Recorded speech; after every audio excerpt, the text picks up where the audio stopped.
Victoria Marshall's scream shattered the ICU's sterile silence at 2:47 a.m. Her daughter's body convulsed violently, monitors shrieking as 9 specialists stood frozen, helpless. In that moment, every dollar of her $3 billion fortune meant nothing. Then, a black man in a janitor's uniform dropped his mop and sprinted toward the room. "Get away from her!" a doctor shouted. But James Carter didn't stop. What he did next would expose a conspiracy that nearly destroyed them both and prove that sometimes the person who saves your life is the one you'd never think to see. Drop your city in the comments so I can see how far this story travels. The first time Victoria Marshall's world cracked open, she was sitting in a leather chair worth more than most people's cars staring at her daughter through hospital glass. "Mrs. Marshall?" Dr. Raymond Chen stood beside her, exhaustion etched into every line of his face. "We've run every test, consulted with specialists from Johns Hopkins Mayo Clinic, Cleveland. The inflammation markers don't match any known disease. The seizures don't respond to medication. Her cognitive decline is accelerating in ways we've never seen." Victoria didn't move. Couldn't move.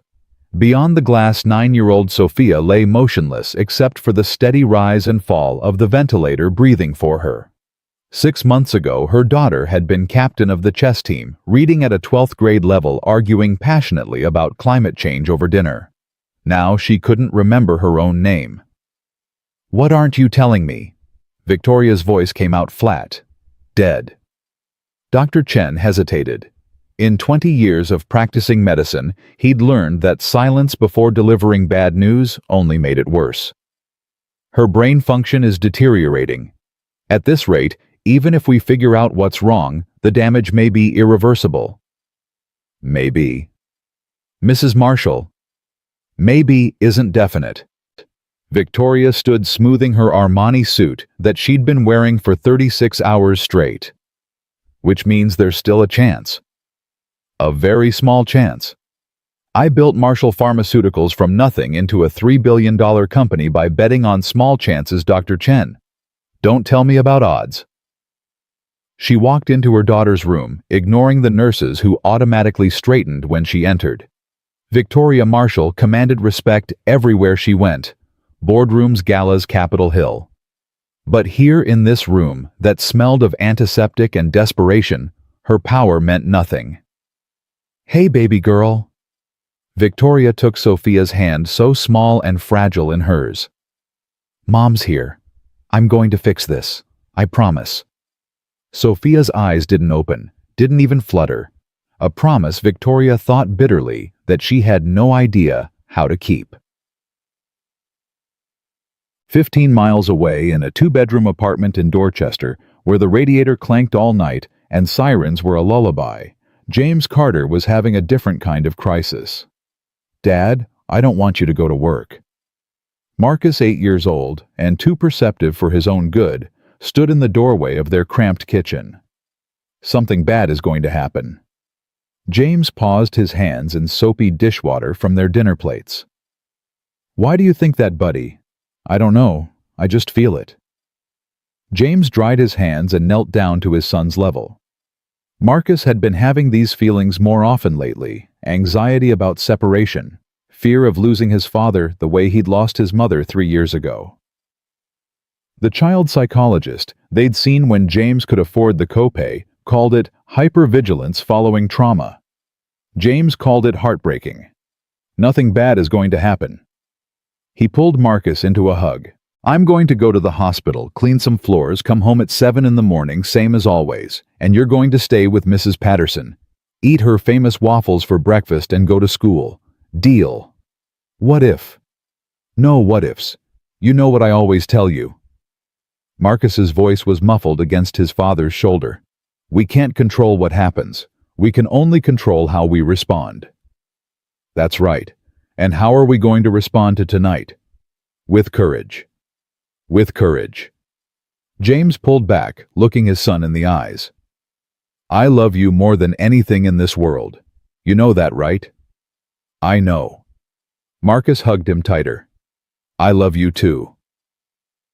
An hour later, James walked through the employee entrance of Massachusetts General Hospital, nodding to the security guard who'd long since stopped checking his ID. He'd been working the night shift for 3 years, 10 p.m. to 6 a.m. cleaning floors, bathrooms, equipment. The pay was decent.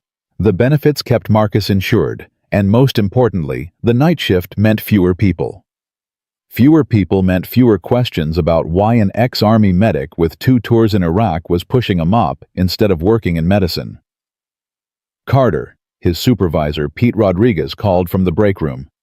"Got a situation on the 4th floor. Some rich lady's daughter in ICU. They've had specialists coming and going all week. Place is a mess. Think you can handle the VIP treatment?" "Yeah, no problem." James collected his supplies and headed to the elevators. 4th floor, ICU. He'd avoided that ward as much as possible since starting this job. Too many memories of field hospitals, of soldiers dying despite his best efforts, of the metallic smell of blood that still sometimes woke him at 3 a.m. in a cold sweat. But a job was a job. The ICU floor was quiet when he arrived just after midnight. Most of the patients were sedated machines breathing and beeping for them. James methodically cleaned the hallway, the waiting area, the family consultation room that still had crumpled tissues in the trash can. He was mopping outside room 412 when he heard it. Not an alarm, not a shout. Something quieter. A strangled gasp, almost too soft to hear through the closed door.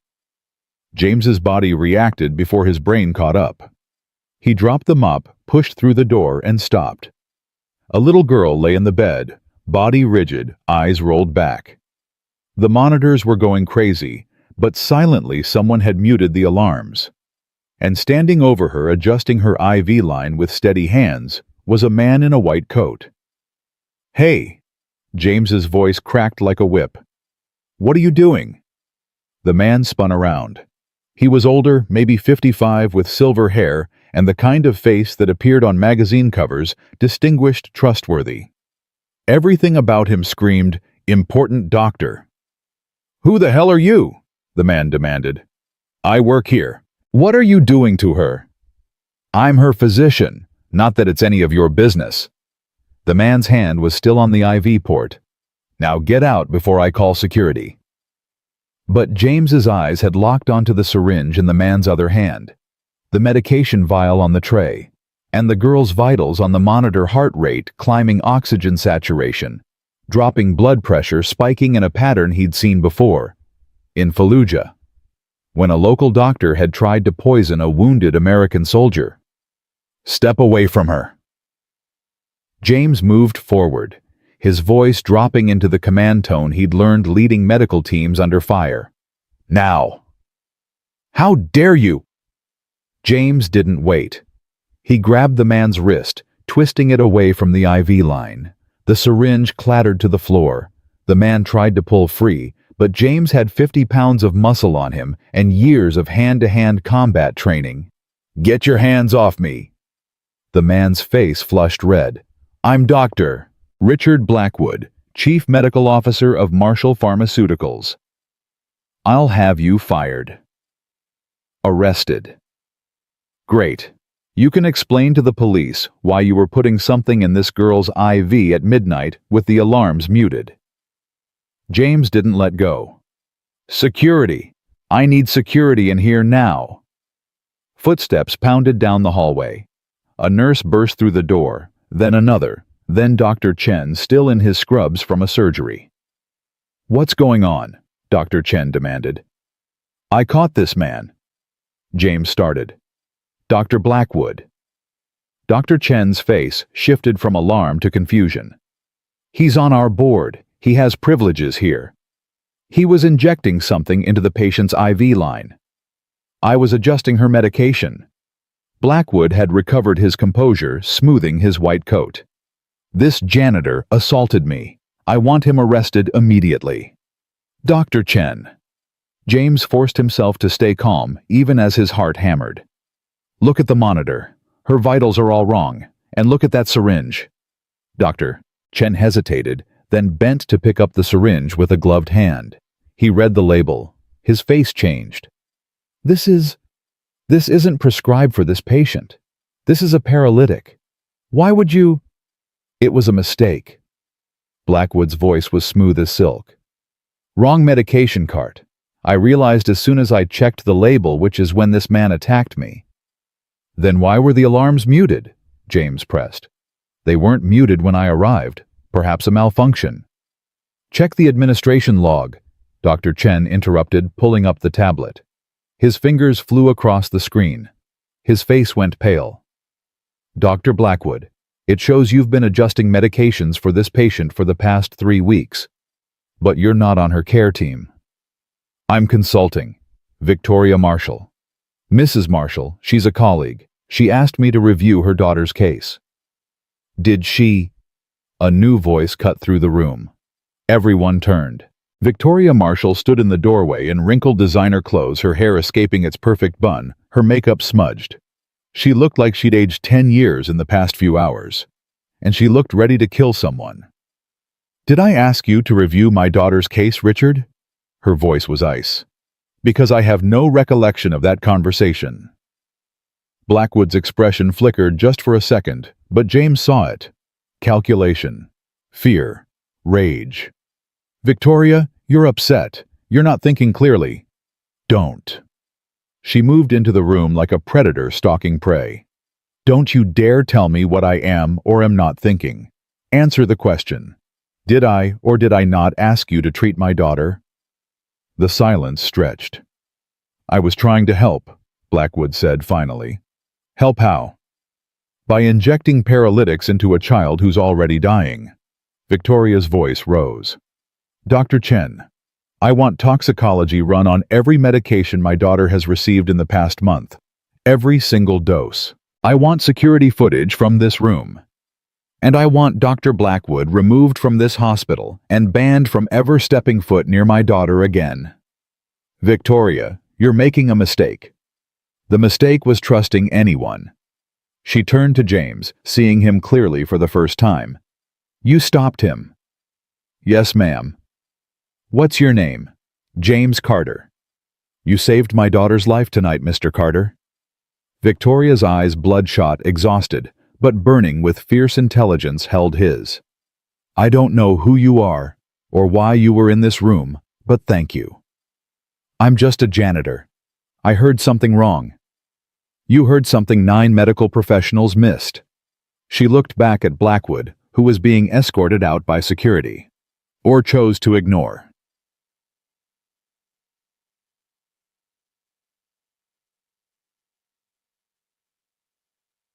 The next 6 hours were chaos. Police arrived. Toxicology teams tested every medication in Sophia's room. Hospital administration went into lockdown mode, terrified of lawsuits. And James found himself in an interrogation room explaining over and over what he'd seen. So you just happened to be outside the room. Detective Sarah Morrison, Boston PD, had the exhausted patience of someone who'd heard every story. Convenient timing. I was cleaning the hallway. I heard something. What did you hear? A sound, like someone struggling to breathe. Through a closed door. From the hallway. James met her eyes. I was an Army medic. 2 tours, 82nd Airborne. You learn to hear things other people don't. Morrison's expression shifted slightly. Iraq? Yes, ma'am. My brother served. Marines. He came back different. She tapped her pen against her notepad. The hypervigilance. The constant scanning for threats. Yes, ma'am. So you heard a threat? I heard a child in distress. Morrison studied him for a long moment. The syringe Dr. Blackwood dropped tested positive for rocuronium. It's a paralytic used in surgery. In the dose he was preparing to administer to a 9-year-old girl who already has respiratory issues, it would have been fatal. You saved that kid's life. James's hands clenched under the table. What happens now? Now we investigate. Dr. Blackwood claims it was a medication error. His lawyers are already here and they're good. This could get complicated. She closed her notebook. You're free to go, Mr. Carter. but we'll need you to testify if this goes to trial. Of course. One more question. Why do you work nights as a janitor when you've clearly got medical training? James stood. Because floors don't scream when you can't save them. Dawn was breaking over Boston when James finally left the hospital. He should go home, check on Marcus, try to get a few hours of sleep. But his hands were shaking, adrenaline crash hitting hard. He sat on a bench outside the emergency entrance, head in his hands, breathing through the flashback, trying to claw its way up. A field hospital in Fallujah. A local doctor who'd been helping insurgents poison American soldiers. James had caught him just like tonight, but 2 seconds too late. The soldier had died anyway. "Mr. Carter?" He looked up. Victoria Marshall stood over him, still in the same clothes, still looking like hell. She sat down without invitation. "You're having a panic attack," she observed clinically. "I'm fine." "No, you're not. Breathe in for 4 counts. Hold for 7. Out for 8. It helps." James wanted to tell her to leave him alone. Instead, he followed her instructions. The tightness in his chest eased slightly. "How did you know?" he asked. "I had them for 3 months after my husband left." Victoria's voice was matter-of-fact. "Anxiety medication helped. So did therapy eventually." They sat in silence for a moment. "Dr. Chen told me you're the one who identified my daughter's symptoms the first time she crashed," Victoria said. 2 weeks ago. You left an anonymous note about checking for intracranial pressure." James said nothing. "And 3 weeks before that, you caught a medication error that would have killed a cardiac patient. And last month you noticed a diabetic patient in crisis that the night nurse missed. I just pay attention. You do more than that." Victoria turned to look at him fully. "You have a gift for diagnosis. Dr. Chen says you see patterns that trained physicians miss. So I'm going to ask you a question, and I need an honest answer. What's wrong with my daughter?" "I'm not a doctor." "I'm not asking you as a doctor. I'm asking you as someone who saved her life twice in the past 2 weeks. What do you see that all these specialists don't?" James hesitated. Every instinct told him to walk away. This wasn't his world. These weren't his people. He cleaned floors. He went home to his son. He didn't get involved. But he looked at Victoria Marshall, this powerful woman who'd built an empire, who commanded rooms and moved markets, and saw something he recognized. The same desperation he'd felt watching his wife die. The same helpless rage at a world that refused to be controlled. "She's being poisoned," he said quietly. Victoria went very still. "What?" "The pattern of her symptoms. The way specialists can't diagnose her because she doesn't fit any disease profile. The fact that she's getting worse despite intensive treatment." James pulled out his phone, showing her notes he'd been keeping. "I started tracking her case after the first incident. Look at the timeline. She crashes every 10 to 12 days, always in the evening, always after receiving specific medications." "Dr. Blackwood's medications?" "Yes." Victoria's face had gone sheet white. "Richard Blackwood has been on my board for 6 years. He's a respected researcher, a leader in pediatric medicine. Why would he poison my daughter? I don't know. But this wasn't a medication error tonight. He knew exactly what he was doing, and judging by the logs, he's been doing it for months." Victoria stood abruptly, pacing. "This is insane. You're telling me a man I've worked with for years has been systematically murdering my child? I'm telling you what I see. What you do with that information is up to you. Why haven't you told anyone else? Who would believe a janitor over a chief medical officer?" The question hung in the air. "I would," Victoria said finally. "I believe you. And I'm going to find out why Richard Blackwood is trying to kill my daughter, even if it destroys my company. Even if it destroys me." She looked at James. "Will you help me?" James thought of Marcus waiting at home, of the quiet life he'd built, safe and predictable, of all the reasons he should say no. "Yes," he said. "I'll help you." What neither of them knew was that their agreement would uncover a conspiracy reaching far beyond one sick child. That before this was over, both their families would be in danger, and that the trust they were building in this moment would be the only thing keeping them alive. But that would come later. For now, in the gray dawn light, a CEO and a janitor made an unlikely alliance, and everything changed. Victoria's penthouse office overlooked Boston Harbor, all glass and steel, and minimalist furniture that cost more than James's annual salary. He felt completely out of place in his janitor's uniform, standing on carpet so white he was afraid to move. "Sit." Victoria gestured to a leather chair while she paced phone to her ear. "Yes, I need complete toxicology analysis. Every medication administered to Sophia Marshall for the past 6 months. I don't care if you have to call people in on their day off. Do it. Today." She hung up and immediately dialed another number. "Sandra Victoria Marshall. I need you in my office in 1 hour. Emergency security consultation. And Sandra, this is off the books. Tell no one." Another hang-up. Another call. "Dr. Chen, I need Sophia moved to a private wing. No visitors except people I personally approve. Yes, including Dr. Blackwood. Especially Dr. Blackwood." James watched her orchestrate a dozen moving pieces with the efficiency of a general deploying troops. This was her element: crisis management, strategic planning, decisive action. When she finally stopped, she turned to him. "Coffee. Please." She poured from an expensive machine, her hands steady despite the situation. "Tell me about your military service." "Why?" "Because I'm about to trust you with my daughter's life. I need to know who you are." "Fair enough." James accepted the coffee. "Enlisted at 18, Army medic. Completed training, got assigned to the 82nd Airborne. First deployment to Iraq in 2009, second deployment in 2011. What happened in 2011? James's jaw tightened. "My unit was ambushed. I spent 16 hours performing field surgery in a blown-out building with no supplies and insurgents 50 yards away. Saved 11 men.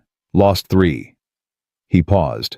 "One of the men I lost was poisoned by a local doctor who'd infiltrated our support staff. That's how I recognized the pattern with your daughter." Victoria nodded slowly. "And after you came home, got married, had a son, worked as an EMT for 3 years. Then my wife was killed in a car accident. I couldn't—" He stopped. "The job became too much. The constant emergencies. Every call reminded me of what I couldn't save. So I found work that let me be around medicine without being in it. Cleaning floors." "Cleaning floors? That's a waste of your skills. That's survival." James met her eyes. "Not everyone gets to use their skills the way they want to, Mrs. Marshall. Some of us do what we have to do get through the day." A long silence. "You're right," Victoria said quietly. "I apologize. That was privileged of me." The acknowledgement surprised him. Powerful people rarely admitted fault. "What about you?" he asked. "How does a pharmaceutical CEO's daughter end up poisoned by her own board member?" Victoria's expression hardened. "That's what we're going to find out." The investigation began immediately. Sandra Torres, former FBI agent and now head of private security for Marshall Pharmaceuticals, arrived with a team of forensic accountants, digital specialists, and investigators. "Walk me through it," Sandra said, setting up her laptop on Victoria's conference table.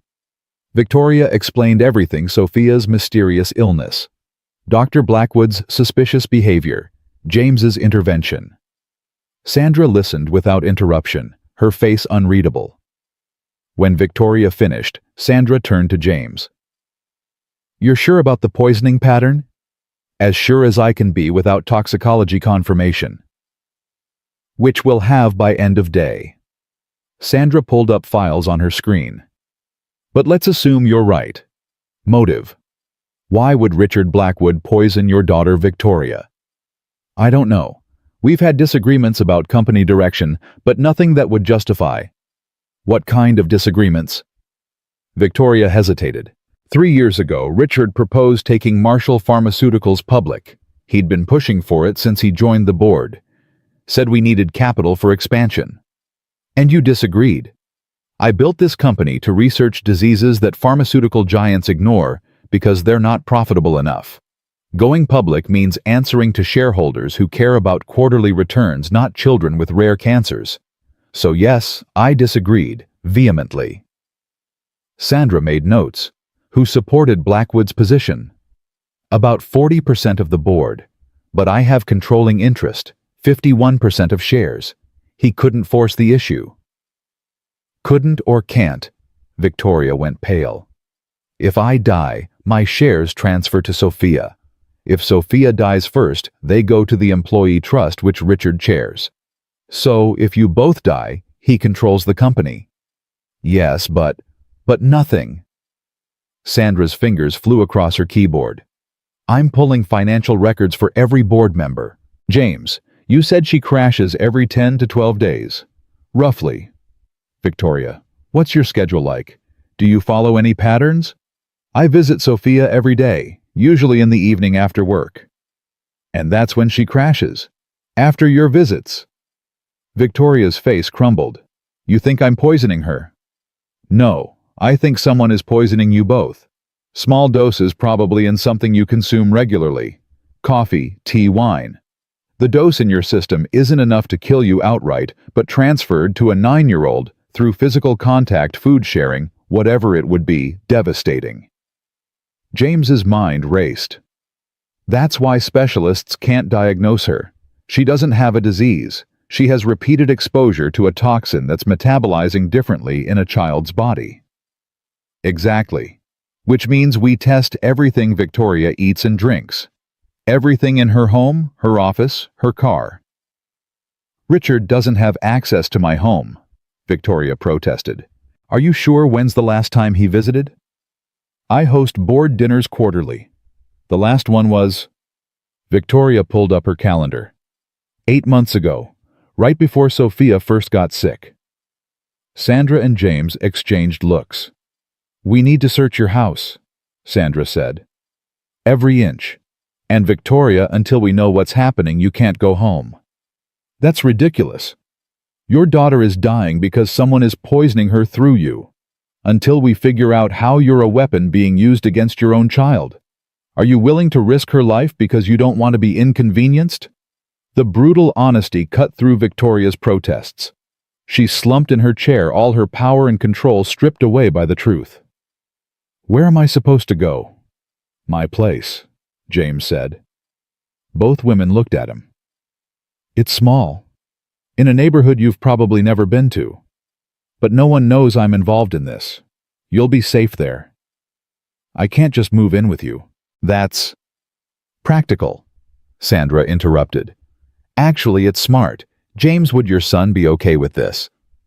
James thought of Marcus. He'll be confused, but he'll understand. Then it's settled. Sandra stood. I'll get my team on the house search. Victoria, go with James. Take nothing from your office. If someone's been poisoning your food, they might have tampered with your belongings too. James, keep her safe. And both of you trust no one. Marcus was eating cereal at their tiny kitchen table when James walked in with Victoria Marshall at 7 in the morning. The boy's spoon stopped halfway to his mouth. Dad. Hey, buddy. This is Mrs. Marshall. She's going to stay with us for a few days. Okay. Marcus recovered quickly the way children do. Do you like Cheerios? Victoria looked at the cramped kitchen, the chipped linoleum, the refrigerator covered in Marcus's drawings.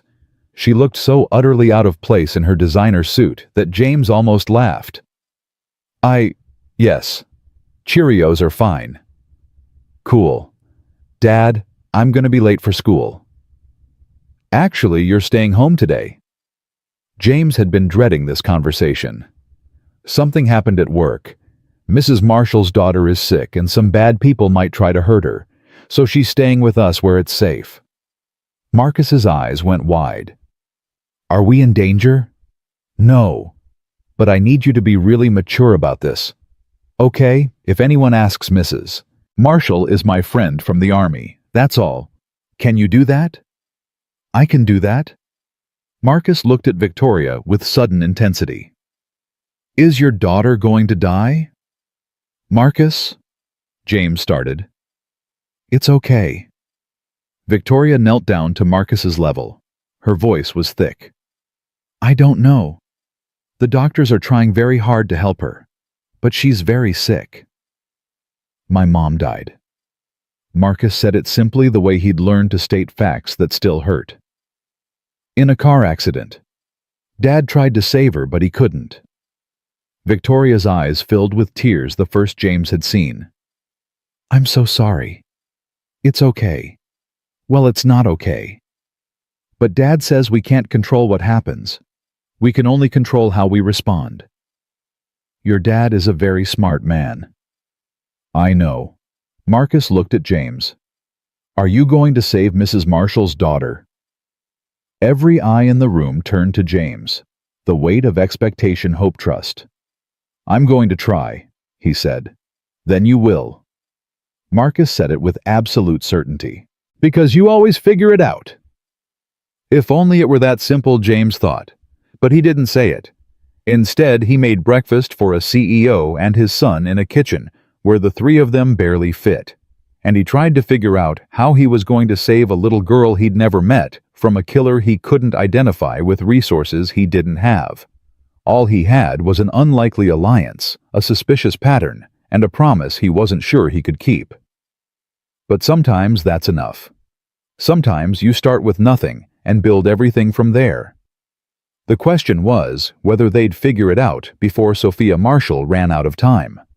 The toxicology results arrived at noon, delivered by courier to James's apartment because Victoria refused to risk going anywhere near her office. Sandra Torres called the moment the lab confirmed what they'd all suspected. Thallium sulfate, Sandra said without preamble. Low doses over an extended period. The pattern matches exactly with Sophia's symptom timeline. And Victoria, you tested positive too. Your levels are high enough to cause symptoms, but not immediately fatal. Victoria's hand tightened around James's phone. How long have I been poisoned? Based on the concentration and half-life, probably 8 to 10 months. But here's the thing, we found the source. Your coffee.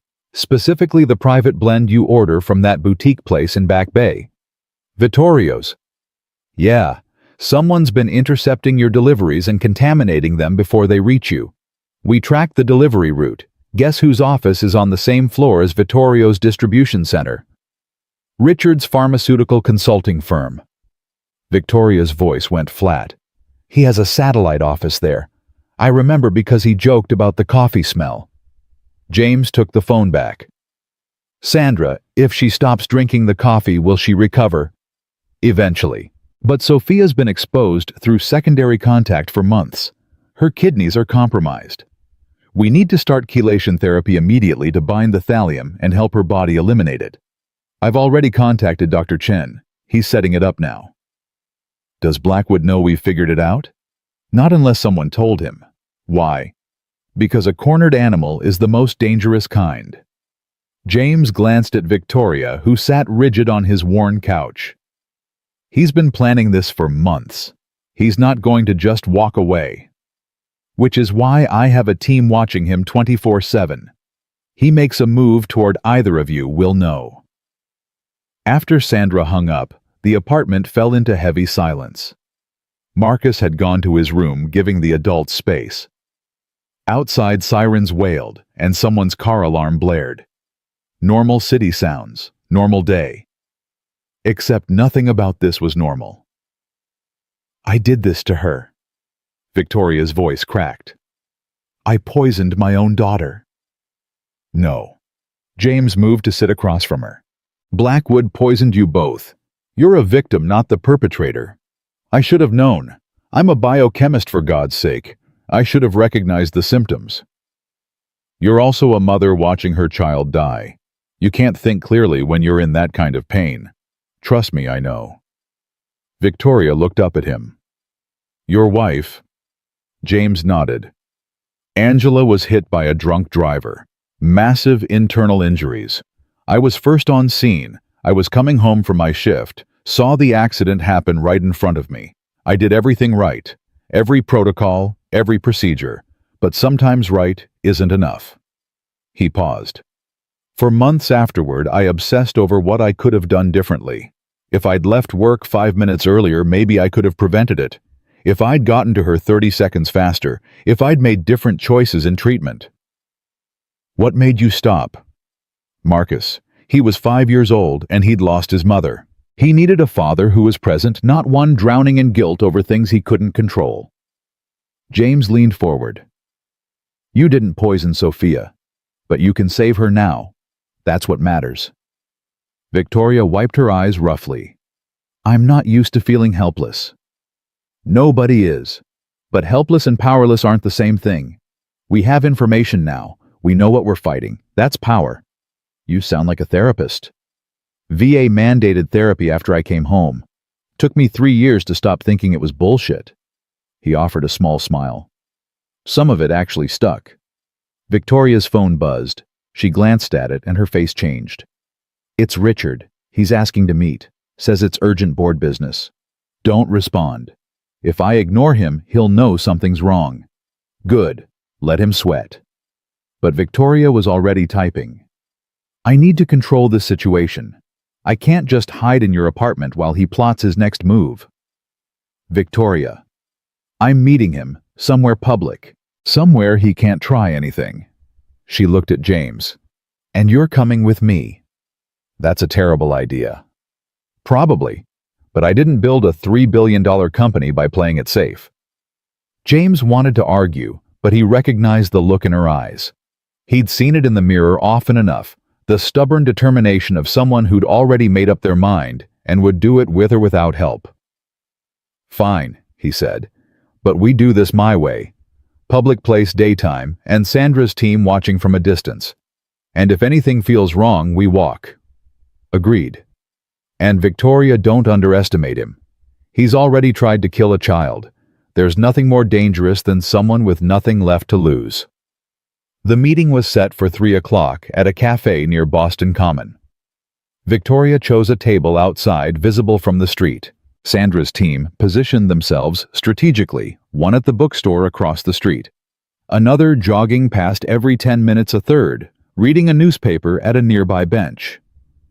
James sat 2 tables away, close enough to intervene, but far enough to not be immediately associated with Victoria. He'd changed out of his janitor's uniform into regular clothes, but he still felt exposed. Too many civilians. Too many angles of approach. His training screamed at him that this was a tactical nightmare. Blackwood arrived exactly on time, looking every inch the distinguished physician in his tailored suit and expensive watch. He smiled at Victoria, but James noticed the tension in his shoulders, the way his eyes scanned the area before sitting. He knows, James thought. Maybe not everything, but he suspects. Victoria. Blackwood's voice carried false warmth. You look tired. How's Sophia? Fighting. Victoria's tone gave nothing away. What's so urgent it couldn't wait? The board is concerned about your absence. Marshall Pharmaceuticals needs its CEO, especially with the FDA approval hearings next month. The board can manage without me for a few days. Can they? You've been distracted for months. Sophia's illness has clearly taken a toll. Some members are questioning whether you're still capable of leading the company. Victoria's eyes narrowed. Let me guess. You're leading that charge. I'm looking out for the company's interests, and yours. Blackwood leaned forward. Victoria, you're exhausted, emotionally compromised. Perhaps it's time to consider stepping back. Temporarily, of course. Let someone else handle the day-to-day operations while you focus on your daughter. Someone like you. I have the experience and the board's confidence. It would be a natural transition. How convenient that you bring this up now when I'm at my weakest. Blackwood's expression hardened slightly. I'm trying to help you. Are you? Victoria pulled out her phone, setting it on the table between them. Because I have toxicology reports that suggest otherwise. The change in Blackwood was instantaneous. The friendly facade dropped. His eyes went cold and calculating. I don't know what you're talking about. Thallium sulfate. In my coffee. In my daughter's system. Administered over months through my contaminated coffee supply. Victoria's voice was steady, but James saw her hands trembling. Did you really think I wouldn't figure it out? That's an insane accusation. Is it because I have evidence, delivery records, financial transactions linking you to the contamination, security footage? Blackwood was silent for a long moment. When he spoke again, his voice was different, colder. What do you want? The truth. Why? You really don't know. He laughed bitterly. Victoria, you're brilliant at business but blind to everything else. 3 years ago, I came to you with an opportunity. Taking Marshall Pharmaceuticals public would have made us both incredibly wealthy. But you refused. Said it wasn't about money, about staying true to the mission. It wasn't. Bullshit. It was about control. You couldn't stand the idea of answering to anyone else. He leaned back. Do you know what I've sacrificed for this company? 20 years of my career. Relationships. Opportunities. And for what? To watch you play saint while sitting on a gold mine. So you decided to murder my daughter. I decided to motivate you. Small doses, just enough to make Sophia sick. Enough to distract you, stress you out, make you vulnerable. Eventually you'd step down voluntarily. Hand me control. I'd take the company public, we'd all make millions, and then Sophia would mysteriously recover. Everyone wins. Victoria's face had gone white. But it didn't work that way. No.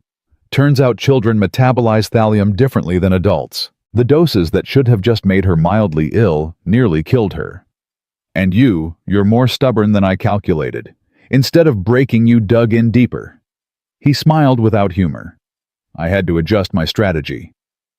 To killing us both. To removing obstacles. This isn't personal, Victoria. It's business.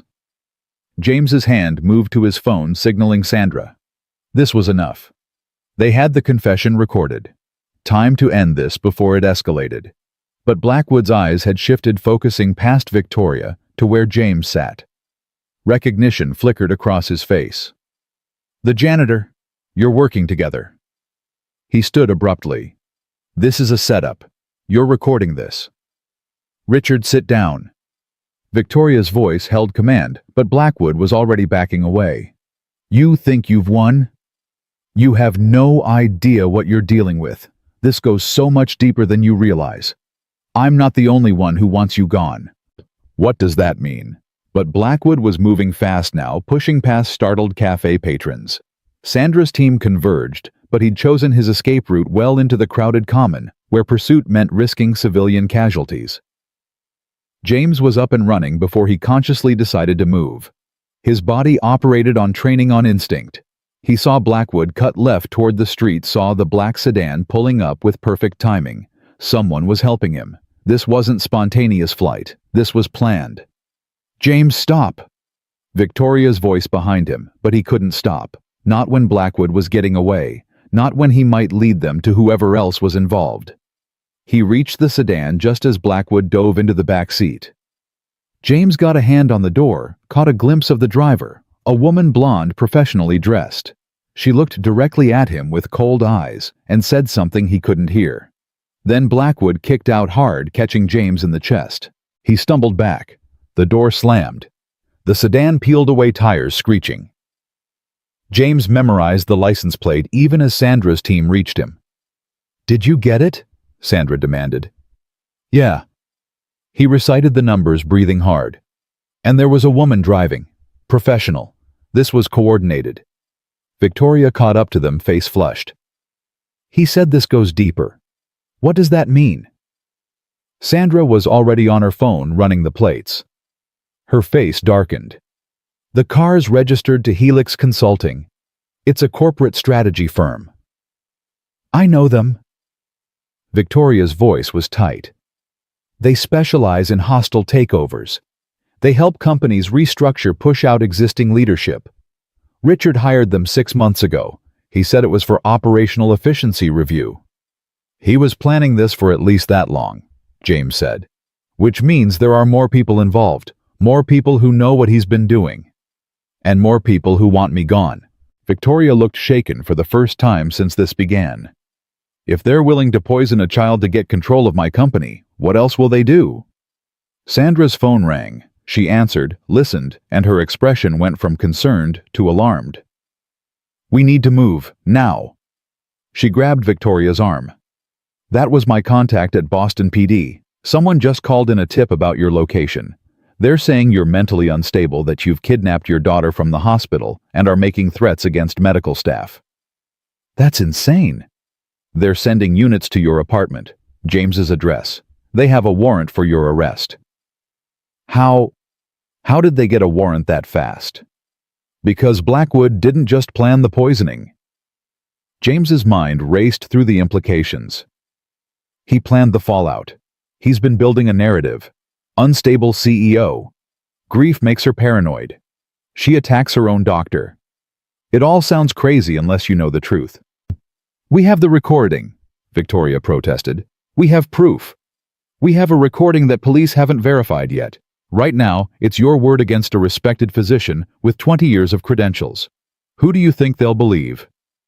The sound of sirens in the distance, getting closer. Sandra made a decision. My car, 3 blocks west. Go now. I'll handle the police, buy you time. Sandra, go. I'll contact you when it's safe. They ran.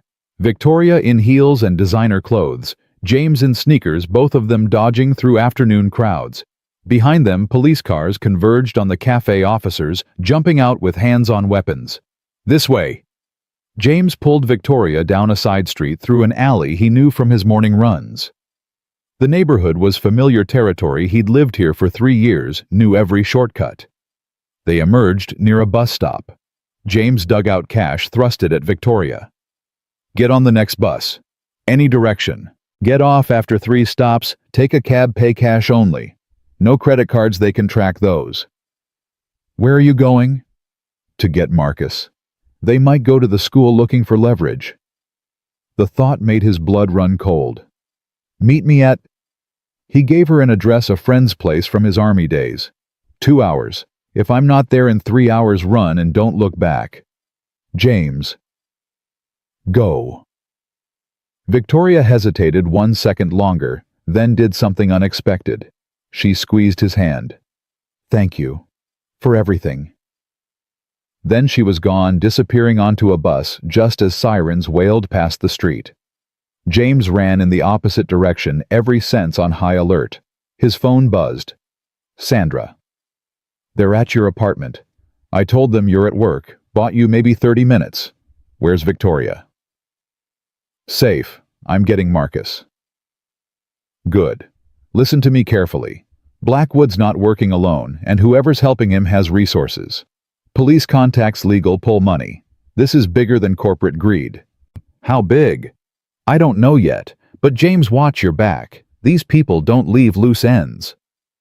The school was chaos when James arrived. Police cars in the parking lot, officers interviewing the principal. James's heart stopped until he spotted Marcus through a classroom window, safe with his teacher. He texted the teacher, a woman who'd been understanding about Marcus's anxiety issues. Emergency. Need to get Marcus. Can you bring him to side door?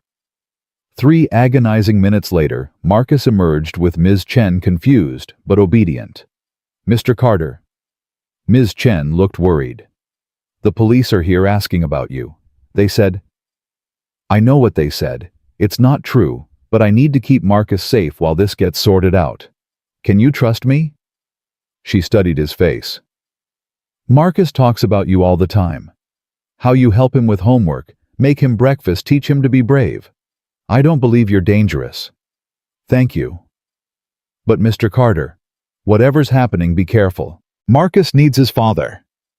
James knelt to Marcus's level. Hey, buddy, we're going on an adventure. Are we in trouble? Marcus's eyes were too knowing for 8 years old. No. But some people are confused about what's happening, so we need to lay low for a bit. Like hide and seek. With Mrs. Marshall.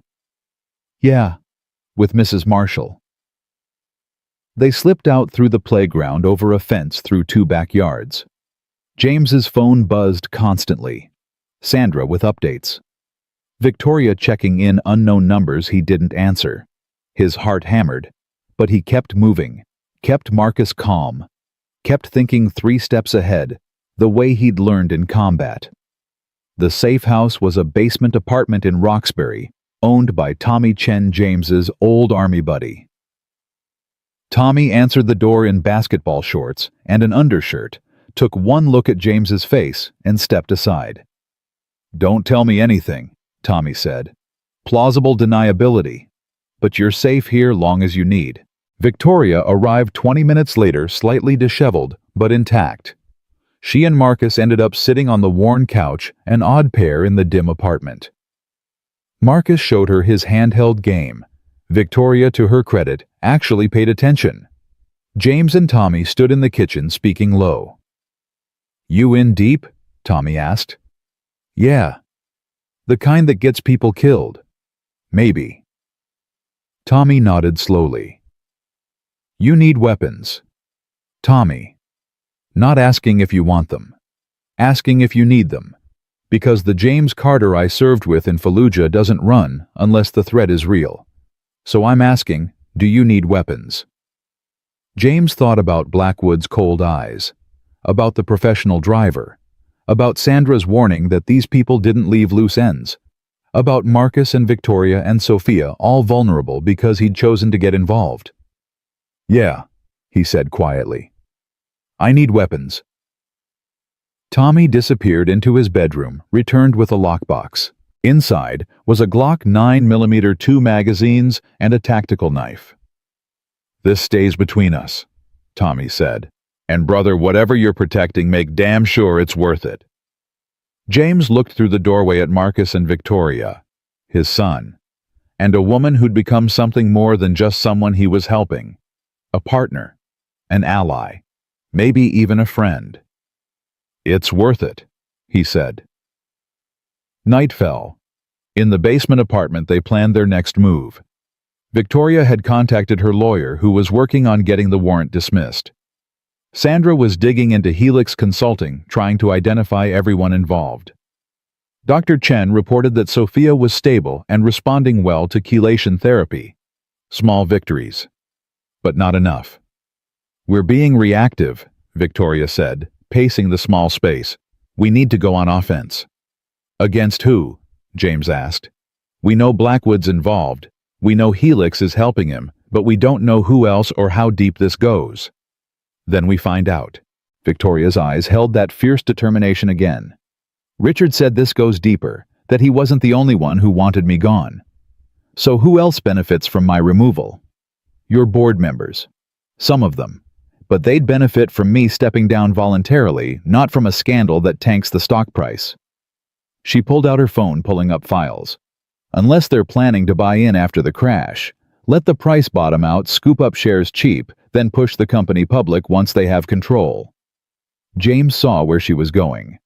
That's not just hostile takeover. That's systematic destruction and reconstruction. Exactly. And it requires coordination. Legal teams, financial backing, media control. Victoria's fingers flew across her phone. 3 months ago, there was a story about Marshall Pharmaceuticals in the Boston Globe, questioning our financial stability. It was bullshit, but it rattled investors. 2 months ago, one of our major research grants was mysteriously delayed. Last month, we lost a key contract to a competitor who underbid us by exactly enough to win. Someone's been sabotaging you. For months. The poisoning was just one piece. They've been attacking the company from multiple angles. Victoria looked up, and for the first time James saw fear in her eyes. If they're willing to go this far, they won't stop until they finish it, which means Sophia and I are still in danger, and now, so are you and Marcus. The weight of that settled over the room. Marcus had fallen asleep on the couch, his small body curled against a cushion. So innocent, so unaware of the danger circling closer. "We end this," James said. "Not tomorrow, not next week. We end this now before anyone else gets hurt." How? We do what they don't expect. We stop hiding and we attack. James pulled out his phone, calling Sandra. How fast can you get me information on everyone at Helix Consulting Everything? Financial records, personal lives, weaknesses. 48 hours. You have 12. And Sandra, we're going to need more than information. We're going to need leverage, the kind that makes people very uncomfortable. You're talking about blackmail. I'm talking about survival. They poisoned a child. They're framing an innocent woman. They've made this war. I'm just planning to win it. After he hung up, Victoria looked at him differently.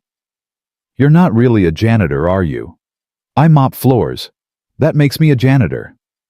You know what I mean. The way you think, the way you move. You're not just an ex-medic. James was quiet for a moment. In Fallujah, I didn't just treat wounded. I interrogated prisoners, gathered intelligence, planned operations. The army trains medics to save lives. But in a war zone, sometimes saving one life means taking others. I got good at both. Does that bother you? Every day. But it doesn't stop me from doing what needs to be done. He met her eyes. These people threatened your daughter. They've put my son in danger. I don't care how rich or connected they are. I will end them. The conviction in his voice was absolute. Victoria nodded slowly. Then let's end them. They worked through the night building a strategy. Victoria used her business knowledge to map out vulnerabilities in Helix's structure. James applied tactical thinking to plan their moves. By dawn, they had something resembling a plan. It was risky. It was probably illegal in several ways, but it was their only shot. Marcus woke to find his father and Victoria still up, surrounded by papers and laptops. He rubbed his eyes. Did you guys sleep? Not yet, buddy. James ruffled his son's hair. But soon. Are we still on our adventure? Yeah, we are. Okay. Marcus accepted this with the resilience of a child who'd learned young that life was unpredictable. Can we have breakfast? Tommy emerged from his room already dressed. I'll get something. You guys look like death. After Tommy left, Marcus climbed onto the couch next to Victoria. Is your daughter going to be okay? Victoria's expression softened. The doctors think so. She's getting better. Good. It's scary when parents aren't there. When my mom died, I was scared Dad would leave too. He won't. Victoria said it with certainty. Your father is the most loyal person I've ever met. He doesn't abandon people. Marcus nodded. I know. That's why I wasn't really scared last night. Because Dad always figures it out. The simple faith was humbling. James felt the weight of it, this child's complete trust in him. He couldn't fail. Not when Marcus believed so absolutely that he wouldn't. Sandra called at 8 a.m. Got what you needed. You're not going to like it. Tell me. Helix Consulting is owned by a holding company. That company is owned by another shell corporation. Follow the chain far enough, and you get to a very interesting name, William Marshall. Victoria's face went white. My ex-husband. The same. He's been buying up Marshall Pharmaceuticals stock through intermediaries for 2 years. Not enough to trigger SEC reporting, but enough to matter. Combined with some board members who've been secretly selling their shares to him, he's positioned to take control if Victoria dies or is forced out. William's been in London, Victoria said weakly. He hasn't contacted me in 3 years. He's been planning this for at least that long. Probably longer.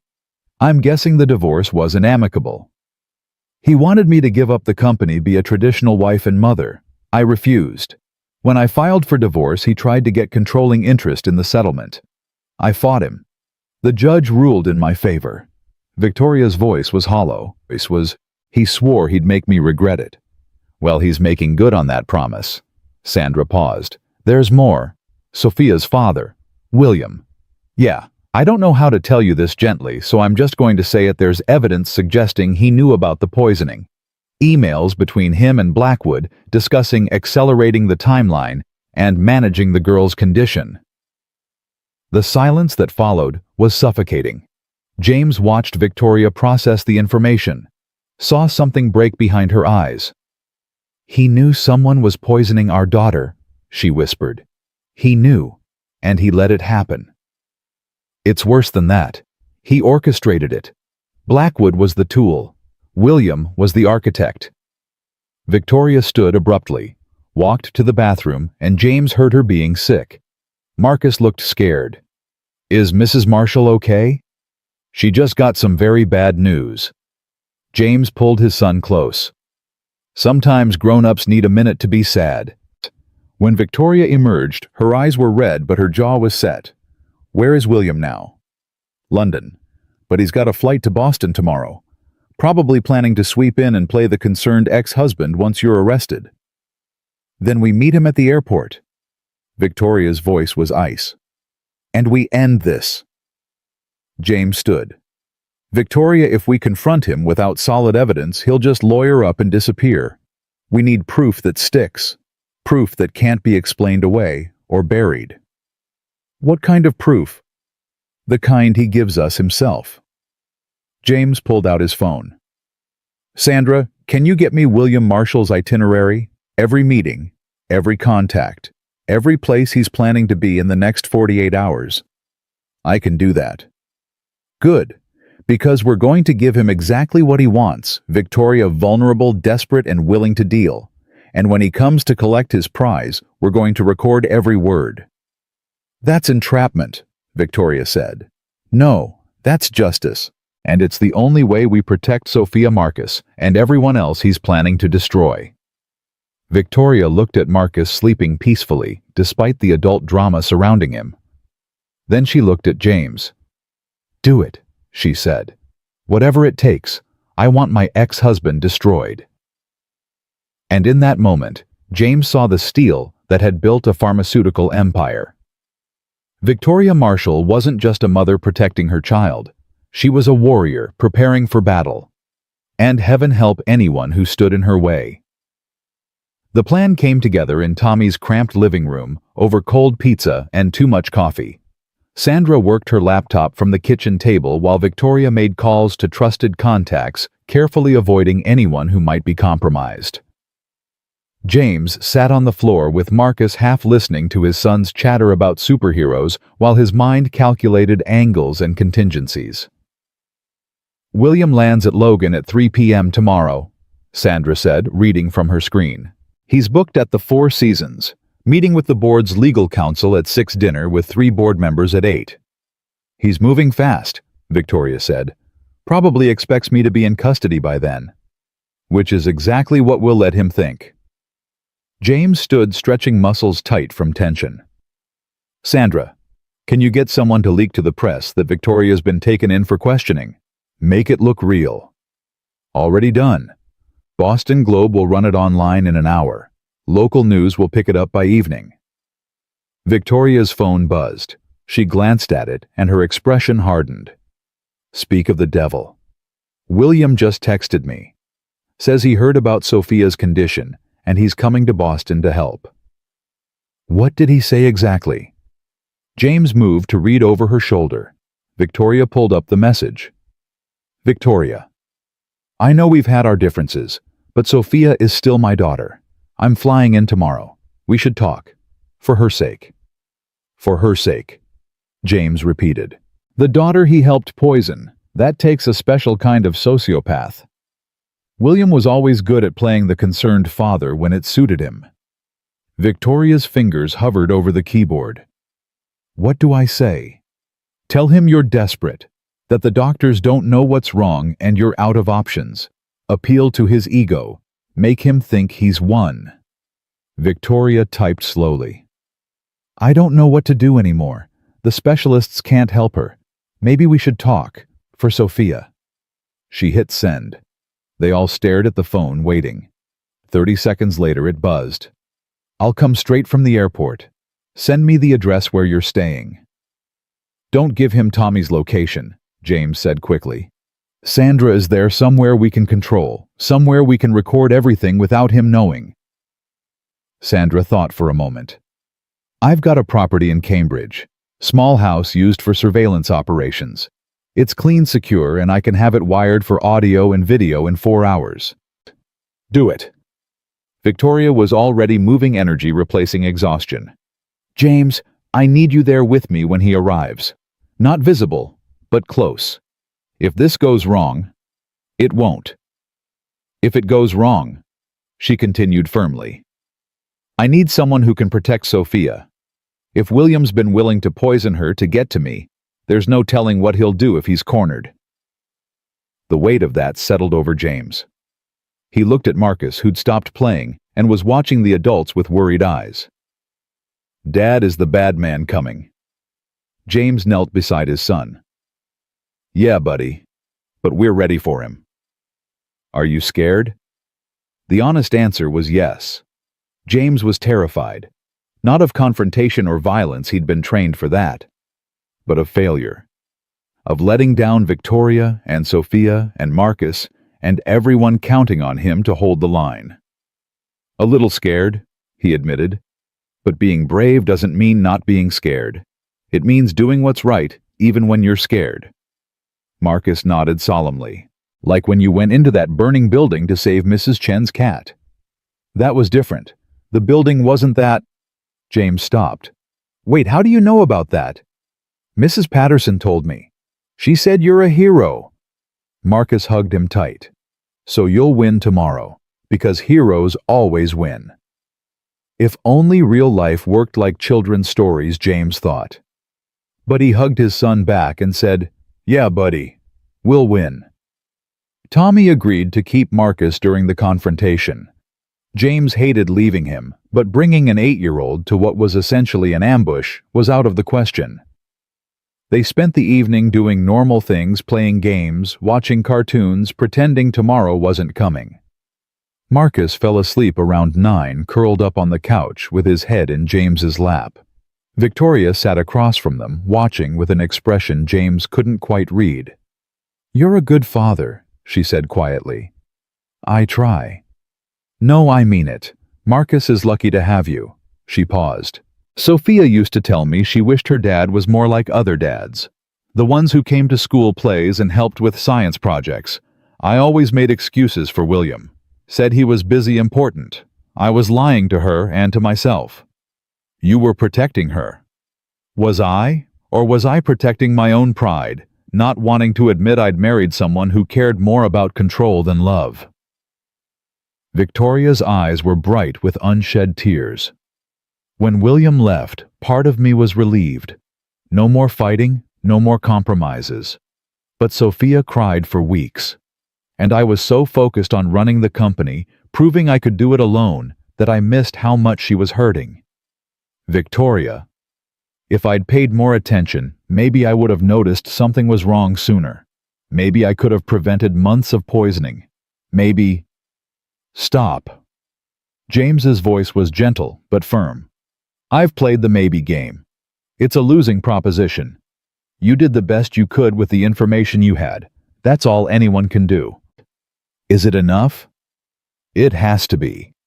Because the alternative is drowning in guilt, and Sophia needs you whole, not broken. Victoria wiped her eyes. When did a janitor become so wise? When a stubborn CEO refused to let him hide anymore. James smiled slightly. You push people you know that push them to be better than they think they can be. I'm not trying to push you. I know. That's what makes it work. They sat in comfortable silence for a while, Marcus's soft breathing the only sound. Then Victoria spoke again, her voice barely above a whisper. James, after this is over, after William's dealt with, and Sophia's safe, what happens to us? What do you mean? I mean this unlikely partnership. You and me, our kids, what we've built these past few days. She looked at him directly. Do we go back to separate worlds? You cleaning floors, me running a company? Or is there something here worth keeping? James had been carefully not thinking about that question, about what it meant that he felt more connected to Victoria Marshall after 4 days than he'd felt to anyone since Angela died, about how natural it felt to plan and fight alongside her, about how Marcus had started calling her Mrs. V with easy affection. "I don't know," he said honestly. "This whole situation is extreme. People bond in crisis. It doesn't always translate to normal life." "What if I don't want normal life?" Victoria leaned forward. "What if I want this? Someone who sees me as more than a title or a bank account. Someone who challenges me to be better. Someone who—" She stopped, seeming to catch herself. "I'm sorry. That's not fair to put on you right now." "Victoria. Forget I said anything. We should focus on tomorrow." She stood quickly. "I'm going to try to get some sleep. Big day ahead." After she disappeared into Tommy's spare room, James sat in the dim living room with his sleeping son and tried to untangle his own feelings. He'd told himself he was helping Victoria because it was the right thing to do, because Sophia deserved justice, because he couldn't stand by and watch a child suffer when he had the skills to help. But somewhere along the way, it had become more than that. Victoria herself had become someone he cared about protecting, not just as a victim of circumstance, but as a person. A complicated, driven, sometimes infuriating person who'd somehow worked her way into his carefully guarded heart. The question was whether he was ready to acknowledge that, and what it would mean if he did. He was still wrestling with it when Sandra arrived at midnight with equipment for the next day's operation. "Got everything we need," she said, setting down cases. "Cameras, mics, recording equipment. The house is ready. Once William starts talking, we'll have him 6 ways from Sunday. And if he doesn't talk, if he's smart enough to keep quiet." Sandra smiled grimly. "Then we move to Plan B, which is—" "You really want to know?" James thought about it. "Probably not." "Smart man." Sandra poured herself coffee from the pot that had been going all day. "You know this might not work right. William could lawyer up the second he smells a trap. Blackwood could disappear. The board members could claim ignorance. These people have resources and protection we can't match." "I know. But you're doing it anyway." "Yeah." "Why? You barely knew Victoria Marshall a week ago. This isn't your fight." James looked toward the spare room where Victoria slept. "Maybe not. But it became my fight the moment I walked into that hospital room and saw a little girl dying while her mother watched helplessly. I've been that helpless. I won't stand by and watch someone else go through it if I can help. Even if it costs you everything." "Even then." Sandra studied him for a long moment. "You're a good man, James Carter. Better than most. Just make sure being good doesn't get you killed." Morning came too fast. James woke stiff from sleeping upright in a chair, Marcus still curled against him. Victoria emerged looking hollow-eyed but determined. They ate breakfast in near silence, each lost in their own thoughts about what the day would bring. At noon, Sandra called. "William's plane landed early. He's at the Four Seasons checking in. I've got eyes on him." "When's he planning to come to Cambridge?" Victoria asked. "He texted asking for the address. Says he'll be there at 2. 2 hours. James felt his combat mindset clicking into place, the calm focus that came before action. He'd learned it in training, perfected it in Iraq, thought he'd left it behind when he came home. But the body remembers what the mind tries to forget. "Marcus, buddy." James knelt beside his son. "You're going to stay with Tommy today. He's going to take you to the movies, get ice cream, fun stuff." "But I want to help." "You are helping. By staying safe, you're helping. The best thing you can do for me right now is not worry, okay?" Marcus's lip trembled. "Promise you'll come back." "I promise." James pulled him into a tight hug. "I love you more than anything in this world. Never forget that." "Love you too, Dad." Saying goodbye to Marcus was harder than any mission brief James had ever received. Watching his son's small hand wave from Tommy's car window felt like tearing out a piece of his heart. But he couldn't think about that now. Couldn't afford the distraction. The house in Cambridge was small and ordinary looking from the outside. Inside, Sandra's team had transformed it into a surveillance hub. Cameras hidden in light fixtures and smoke detectors. Microphones in the walls. Recording equipment in the basement where James would wait and watch. Victoria would face William alone. That had been the hardest sell. James's every instinct screamed to be in the room with her. But William would never talk freely with a stranger present. So James would watch from below, ready to intervene if things went wrong. "Test the panic button," Sandra instructed, handing Victoria a small device disguised as a pendant. "Press it and we're through that door in 5 seconds." Victoria pressed it. James, watching from the basement monitor, saw the signal flash. He took the stairs 3 at a time, burst through the door, weapon drawn. Sandra timed it. 4.3 seconds. Good enough. She looked at Victoria. "You sure you can do this?" "No." Victoria's voice was steady despite the admission. "But I'm doing it anyway." At 1:55 p.m., a black town car pulled up outside. William Marshall emerged, and James got his first look at the man who'd orchestrated months of poisoning his own daughter. He was handsome in a calculated way, expensive suit, perfect haircut, the kind of smile that probably charmed investors and intimidated rivals. He carried a briefcase and a bouquet of flowers. Flowers. For the woman he'd been trying to destroy. The audacity was breathtaking. Victoria opened the door at his knock. James watched on the monitor as William's expression shifted through surprise, concern, and something that might have been genuine emotion if James didn't know better. "Victoria." William stepped forward as if to embrace her. "You look exhausted. I came as soon as I heard." Victoria didn't move into the hug. "You said we should talk." "Of course. Of course." William handed her the flowers. She took them mechanically. "Can I come in?" She stepped aside. He entered, glancing around the modest house with barely concealed disdain. "Is this where you've been staying? It's quite a change from the penthouse." "The penthouse wasn't safe." "Safe?" William's brow furrowed with practiced concern. "Victoria, what's going on? Your message said Sophia's condition has worsened. The board told me you've been erratic, missing meetings. There are rumors about police involvement." "How much do you know?" Victoria interrupted. "About what?" "Don't play games, William. How much do you know about what's been happening to Sophia?" Something flickered in William's eyes. "I know our daughter is seriously ill with a mysterious condition that's baffled specialists for months. I know you've been under tremendous stress. That's why I'm here. To help." "To help?" Victoria laughed a broken sound. "You haven't called Sophia in 2 years. You've had no interest in being her father, but now suddenly you want to help?" "I know I've been absent. I regret that. But Victoria, she's still my daughter. Our daughter. Whatever's happened between us, that doesn't change." He moved closer.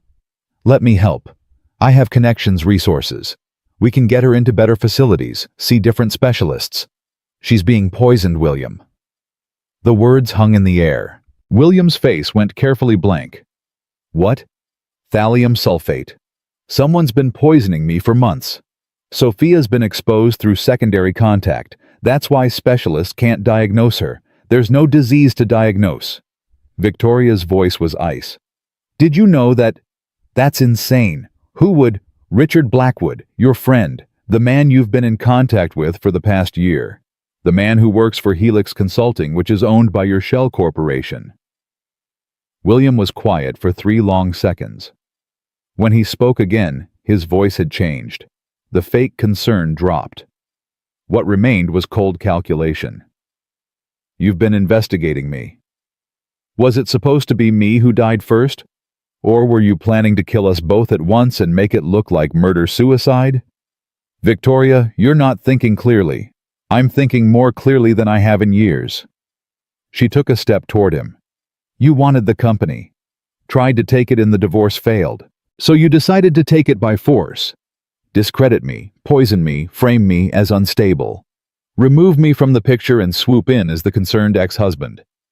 Take control of Marshall Pharmaceuticals and sell it for parts.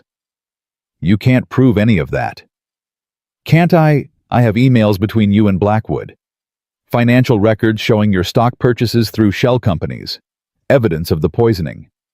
Victoria's voice rose. I have everything, William. Everything. No. William's expression had gone hard. You have fragments, circumstantial evidence that any lawyer can tear apart. You think the board will believe you over me. You, who's been absent from meetings, erratic in behavior, clearly suffering from paranoid delusions brought on by stress. He smiled without warmth. I've been building the narrative for months, Victoria. Everyone already believes you're losing your mind. Even if you had concrete proof, which you don't, who would believe the crazy woman? In the basement, James's hands clenched. Every instinct screamed to rush upstairs to end this conversation with force. But Victoria had insisted she needed William to say it all, needed him to incriminate himself completely. What about Sophia? Victoria's voice cracked. She's your daughter. How could you let someone poison her? Collateral damage. William said it so casually. Blackwood assured me the doses were calibrated for you. The fact that Sophia got sick was an unfortunate miscalculation. But honestly, it worked in our favor, made you even more unstable, more distracted. She almost died. But she didn't. She's recovering nicely, I'm told. See, no real harm done. Victoria's hand moved toward the panic button. James was already moving, taking the stairs at a run. But Victoria's voice stopped him. No real harm. Our daughter spent months suffering. She lost cognitive function. She couldn't remember her own name. And you call that no real harm? Oh, please. William's patience was clearly exhausted. Sophia was always just a tool to control you. I never wanted children. That was your dream, your need. I went along with it because it kept you focused on something other than work. But after she was born, all you cared about was being a mother and running your precious company. You had no time for being a proper wife. A proper wife, Victoria repeated. You mean someone who'd give up everything to serve your ego? Someone who understood their place, but you never did. You always had to be in charge, always had to win. William's voice filled with venom. Do you know how it felt? Being introduced as Victoria Marshall's husband, having people ask me what it was like to be married to such a successful woman, the pity in their eyes. I built a respectable career, but I was always in your shadow. So you decided to destroy me. I decided to take what should have been mine from the start. Marshall Pharmaceuticals should be my company. I'm the one with the PhD in business strategy. I'm the one who could have made it truly great instead of your bleeding heart crusade to save every sick kid in the world at the expense of profits. Those sick kids are the point, William. The whole point. The point is money, power, respect. Everything you denied me during our marriage. He straightened his jacket. But that ends now. You're going to sign over your shares to me. You're going to step down as CEO citing health reasons. You're going to disappear quietly and let me fix the disaster you've made of my company. Or what? Or Sophia has a relapse. A tragic one this time. Fatal. William's smile was poison. Blackwood's already prepared the syringe. One call from me and your daughter dies. Then you follow. And I get everything anyway, just with more paperwork. The basement door burst open. James came through with Sandra and 2 other agents right behind him. William spun, reaching into his briefcase, but James was faster. He had William face down on the floor in 3 seconds, arm twisted behind his back, the fight over before it began. That was all recorded, Sandra said, holding up her phone where the live stream had been running. Every word, every threat, including your plan to murder a child. William's face pressed against the carpet. You can't use that. It's entrapment. Inadmissible. Maybe. But the FBI agent listening to the stream from Boston field office doesn't think so. And even if it doesn't hold up in criminal court, I guarantee every media outlet in the country will play that recording. How do you think your board meetings will go when everyone knows you plan to kill your own daughter?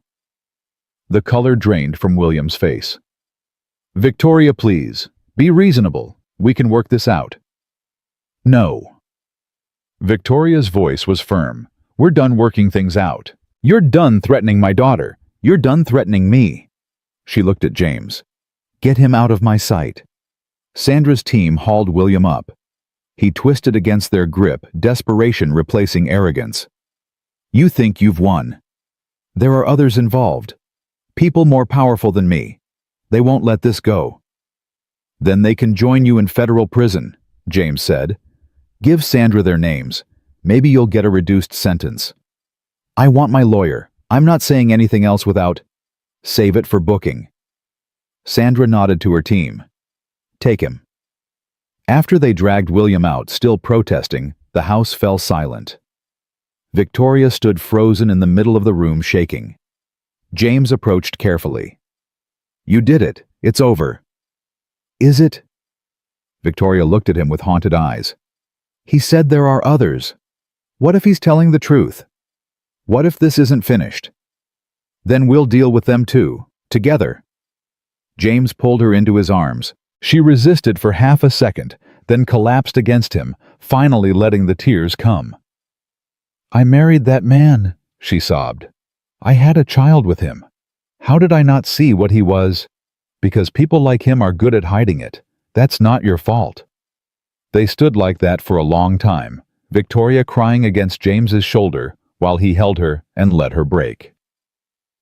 Outside, sirens approached. Inside, the recording equipment captured a different kind of truth. Two people who'd been strangers a week ago, now bound by shared trauma and unlikely trust. When Victoria finally pulled back, her eyes were red but clear. Thank you. For everything. For believing me when no one else did. For protecting Sophia. For... She stopped. For being exactly what we needed. We're not done yet, James said. William was right about one thing. There are others involved. Board members who sold you out. Blackwood's still out there. Helix Consulting. This was one battle, not the war. I know. Victoria straightened, that familiar determination returning. But now we know what we're fighting, and we have evidence, and... She looked at him with something that might have been hope. We have each other. Before James could respond, his phone rang. Tommy's number. James, man, you need to get back here now. Tommy's voice was tight with tension. Someone came by asking about Marcus. Big guy, professional looking. Said he was with Child Services investigating a report. But James, he didn't have proper ID. And when I pressed him, he left fast. Real fast. Ice flooded James's veins. Where's Marcus? Safe. I've got him locked in my apartment with my service weapon. But James, if they know about him... I'm on my way. Don't open the door for anyone. Anyone. He hung up and looked at Victoria. They're going after Marcus. Her face went pale. William said there were others. He wasn't bluffing. James was already moving toward the door. They can't get to you through legal means anymore, so they're going for leverage. Sandra. Sandra appeared from the back room where she'd been processing William. What's wrong? Someone just tried to grab my son. We need protection on him and on Sophia. Now. Already done. I've got teams at the hospital with Sophia. I'll send backup to your friend's place. Not good enough. These people have been planning this for months. They'll have contingencies. James's mind raced through possibilities, tactics, threats. We need to disappear, all of us, until we can identify everyone involved and neutralize them. Victoria grabbed his arm. There's a property. Vermont, near the Canadian border. My family's old cabin. No one knows about it. I bought it privately after the divorce. No records linking it to me. We could go there. How remote. 40 acres, closest neighbor 5 miles away. One road in heavily wooded. I used to take Sophia there to get away from everything. James calculated. Remote meant defensible, but it also meant isolated, cut off from help if things went wrong. Still staying in Boston meant being targets in a shooting gallery. How fast can we get Sophia there without risking her health? Victoria pulled out her phone, calling Dr. Chen. Ray, I need Sophia mobile within 2 hours. I don't care what it takes. Her life depends on it. She listened. Yes, I'm serious. I'll explain later. Just get her ready." After she hung up, Sandra spoke. "I can provide escort. 2 vehicles, armed agents. But James, if you're wrong about this threat." "I'm not wrong. Someone just tried to take my son." He looked at both women. "We end this in Vermont. We identify everyone involved, we gather evidence, and we finish what we started. But we do it off the grid where they can't get to our kids." "Agreed," Victoria said. Sandra nodded slowly. "Then let's move, before they realize William's been arrested and panic." The next hour was controlled chaos. James picked up Marcus from Tommy's, the boy wide-eyed but trying to be brave. Victoria and Sandra coordinated Sophia's transfer from the hospital, a risky move, but staying made her a sitting target. Dr. Chen arranged for portable medical equipment and a nurse to travel with them. They met at a parking garage in Somerville, 2 black SUVs idling in the shadows. Marcus clutched James's hand tight. "Dad, where are we going?" "Somewhere safe, buddy, like a real adventure this time." "With Mrs. V." "Yeah, with Mrs. V." Victoria emerged from the second SUV carrying Sophia wrapped in blankets. The girl was awake but groggy, confused by the sudden movement.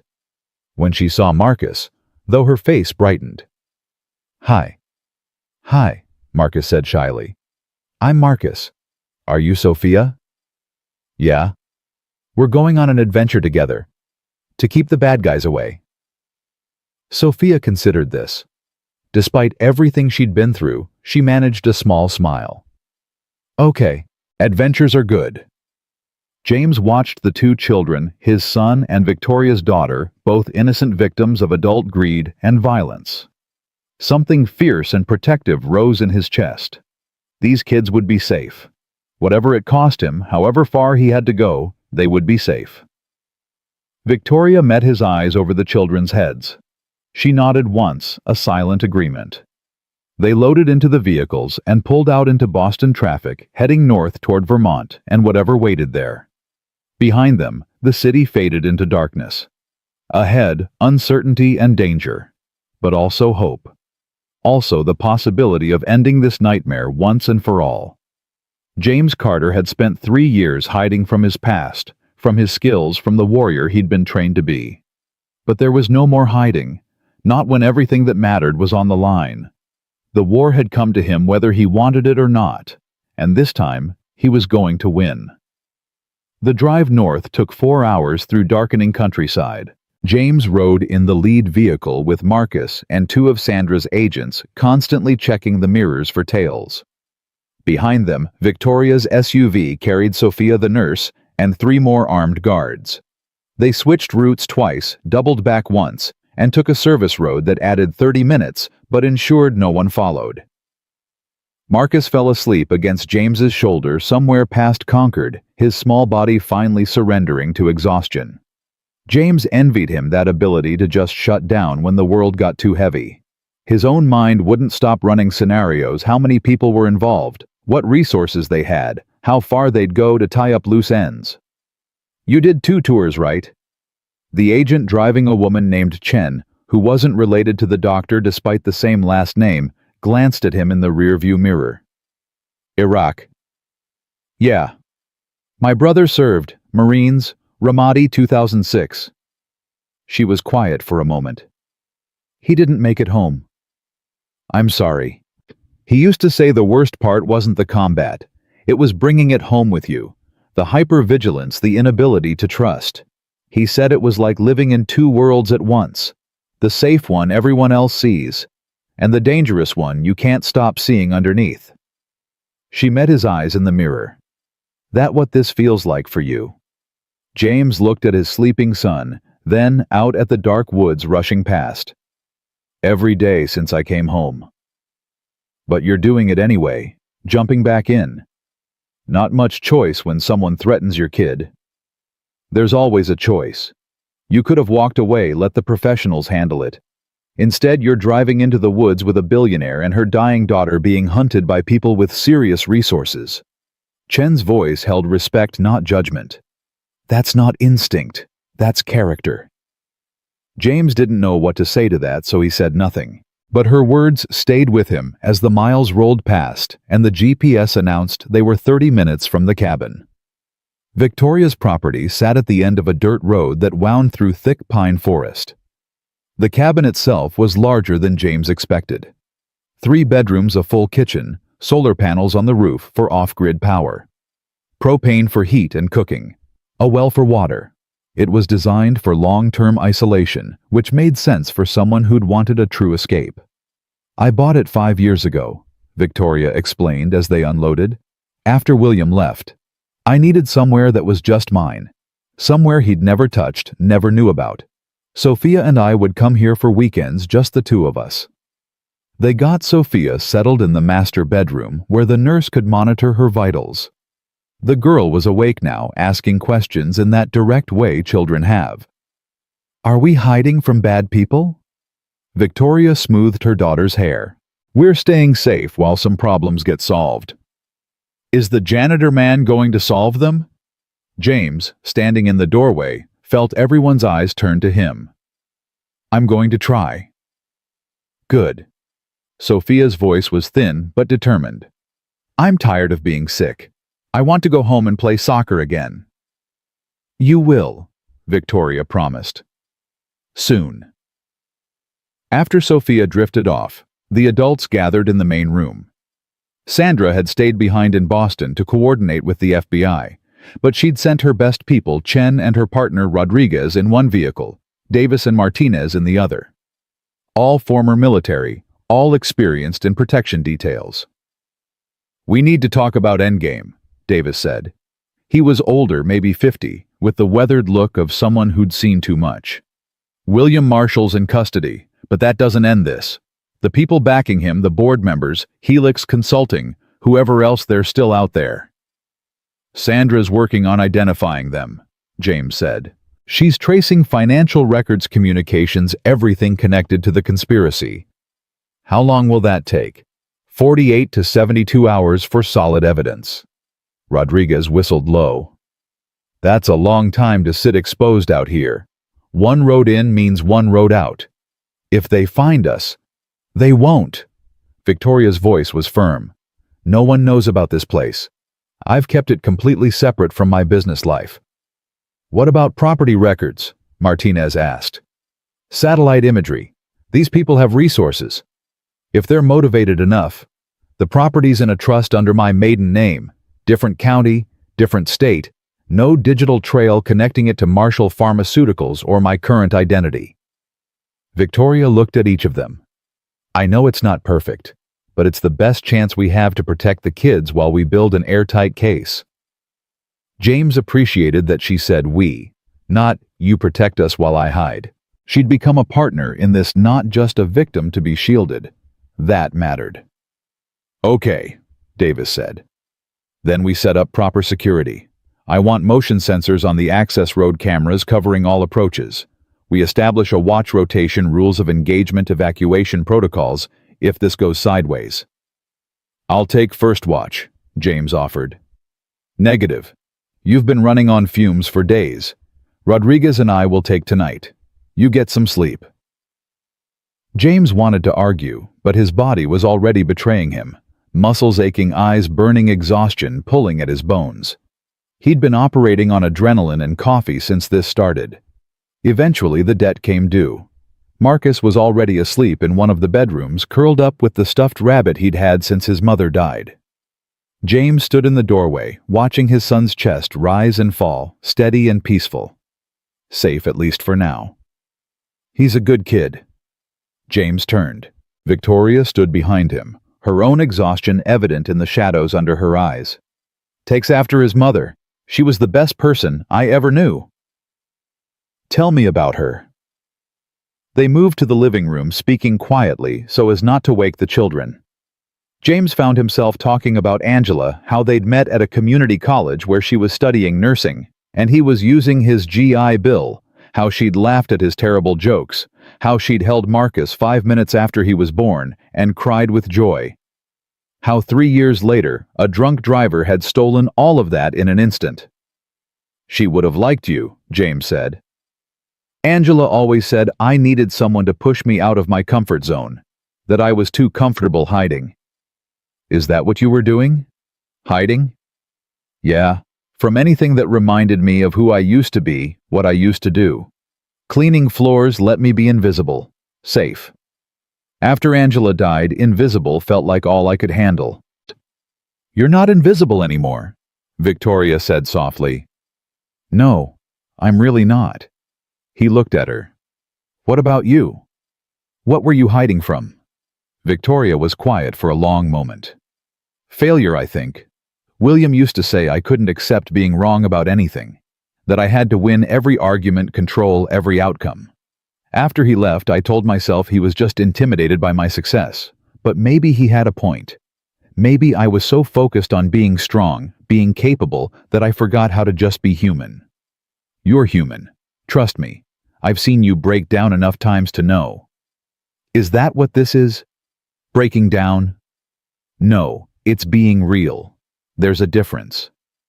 James hesitated, then continued. These past few days working with you, you've been more than some Ice Queen CEO. You've been brave and smart and willing to fight for what matters. That's not weakness. That's strength. Victoria's eyes shimmered. I poisoned my own daughter, James. What kind of mother does that make me? The kind who didn't know she was being poisoned herself. The kind who's risking everything to make it right. He reached over, took her hand. You're not defined by what was done to you. You're defined by how you respond. And Victoria, you're responding like a warrior. She squeezed his hand, and something passed between them. Understanding connection, the recognition of two damaged people finding unexpected strength in each other. James, after this is over. His phone buzzed, shattering the moment. Sandra's name on the screen. He answered, putting it on speaker. We've got a problem, Sandra said without preamble. William Marshall made bail 2 hours ago. James felt ice flood his veins. How is that possible? He threatened to murder a child on tape. His lawyers argued the recording was obtained under duress, that he was entrapped, that his statements were taken out of context. The judge set bail at $5 million. William posted it immediately. Where is he now? Unknown. He walked out of the courthouse and disappeared. We've got people looking, but James, if he knows where you are, he doesn't. There's no way he could. Are you sure? Because 3 hours after he posted bail, Dr. Richard Blackwood vanished from protective custody. And the board member we were about to arrest for conspiracy found dead in his home office. Apparent suicide, except the forensics don't match. Victoria's face had gone white. They're cleaning house, eliminating anyone who could testify against them. That's my read, Sandra confirmed. Which means you're not just witnesses anymore. You're loose ends, and these people are tying them off. How much evidence do you have? James asked. Enough to make arrests if we can find them. But right now, 3 of our key suspects are in the wind. William Blackwood and a woman named Patricia Vance, who was Helix Consulting's primary liaison with Marshall Pharmaceuticals Board. What about the recording of William's confession? Still admissible for some charges, but his lawyers are shredding it in the media. Painting Victoria as unstable, claiming she orchestrated the whole thing to frame her innocent ex-husband. Half the country believes them. Victoria made a sound of frustration. Of course they do. William always was good at controlling narratives. We need more, Sandra continued. Solid evidence that can't be disputed. Financial records communications, something that proves conspiracy beyond William's word against yours. Where do we find that? James asked. William's computer, his phone, physical evidence from his office or home, but we can't get warrants without probable cause that'll stand up in court, and right now, everything's circumstantial, James finished. So we get the evidence ourselves. James, that's illegal. Yeah, but so is poisoning a child and murdering witnesses. At this point, I'm okay with bending rules if it keeps everyone alive. Victoria was nodding. William keeps backups of everything. He's paranoid about losing data. There's a safe in his home office in London, the flat he bought after the divorce. If we can get to it, James looked at her. You're not going to London. The hell I'm not. I know the security codes, the building layout where he keeps his passwords. You need me. What I need is for you to stay here where it's safe and let me handle this. Safe? Victoria laughed bitterly. James, you just heard Sandra. They're killing witnesses. How long before they figure out where we are? Days, hours. The best defense is ending this, getting evidence that destroys them so completely they can't touch us. She's right, Sandra said reluctantly. Much as I hated offensive action beats sitting and waiting to be found. But you'd need to move fast. William will realize eventually that you're going after his files. How fast can you get us to London? James asked. Private jet can have you there in 7 hours, but James, if this goes wrong... It won't. He said it with more confidence than he felt. What about the kids? They stay here with my team. Davis and Martinez are former special forces. They can hold this position if things get hot. James looked at Marcus sleeping peacefully in the next room. Every instinct screamed not to leave him. But Sandra was right. The best way to protect his son was to end the threat. Permanently. Okay, he said. We go to London. We get the evidence. We end this. After hanging up, Victoria stood and started for her room. I need to pack, and James, thank you for trusting me to do this with you. Victoria, wait. She turned. In London, if things go wrong, if we get cornered or compromised, I need you to promise me something. What? You run. You get out. Get back here to Sophia. Don't try to be a hero. The same applies to you. Marcus needs his father. Marcus has always known his father might not come home. It's why I never went back to being an EMT. Too much risk. James's throat was tight. But if it comes down to it, if it's me or you, I'm trained for this and you're not. So you run. Promise me.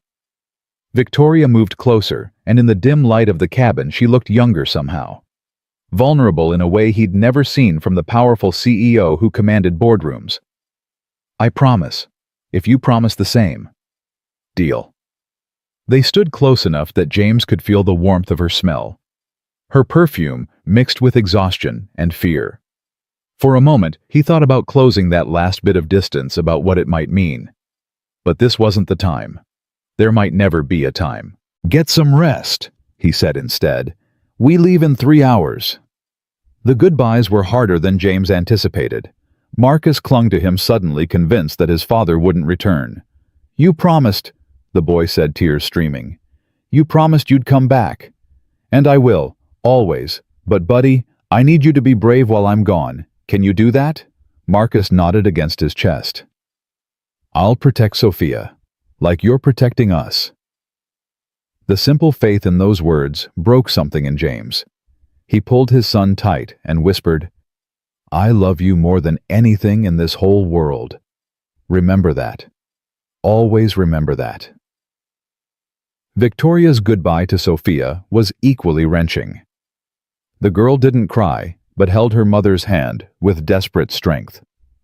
Mom, what if you don't come back? Then Mr. Carter will come back, and he'll make sure you're safe and loved and you grow up strong and brave. But Sophia... Victoria's voice cracked. I'm coming back. I'm going to end this, so we can go home and be normal again. I promise.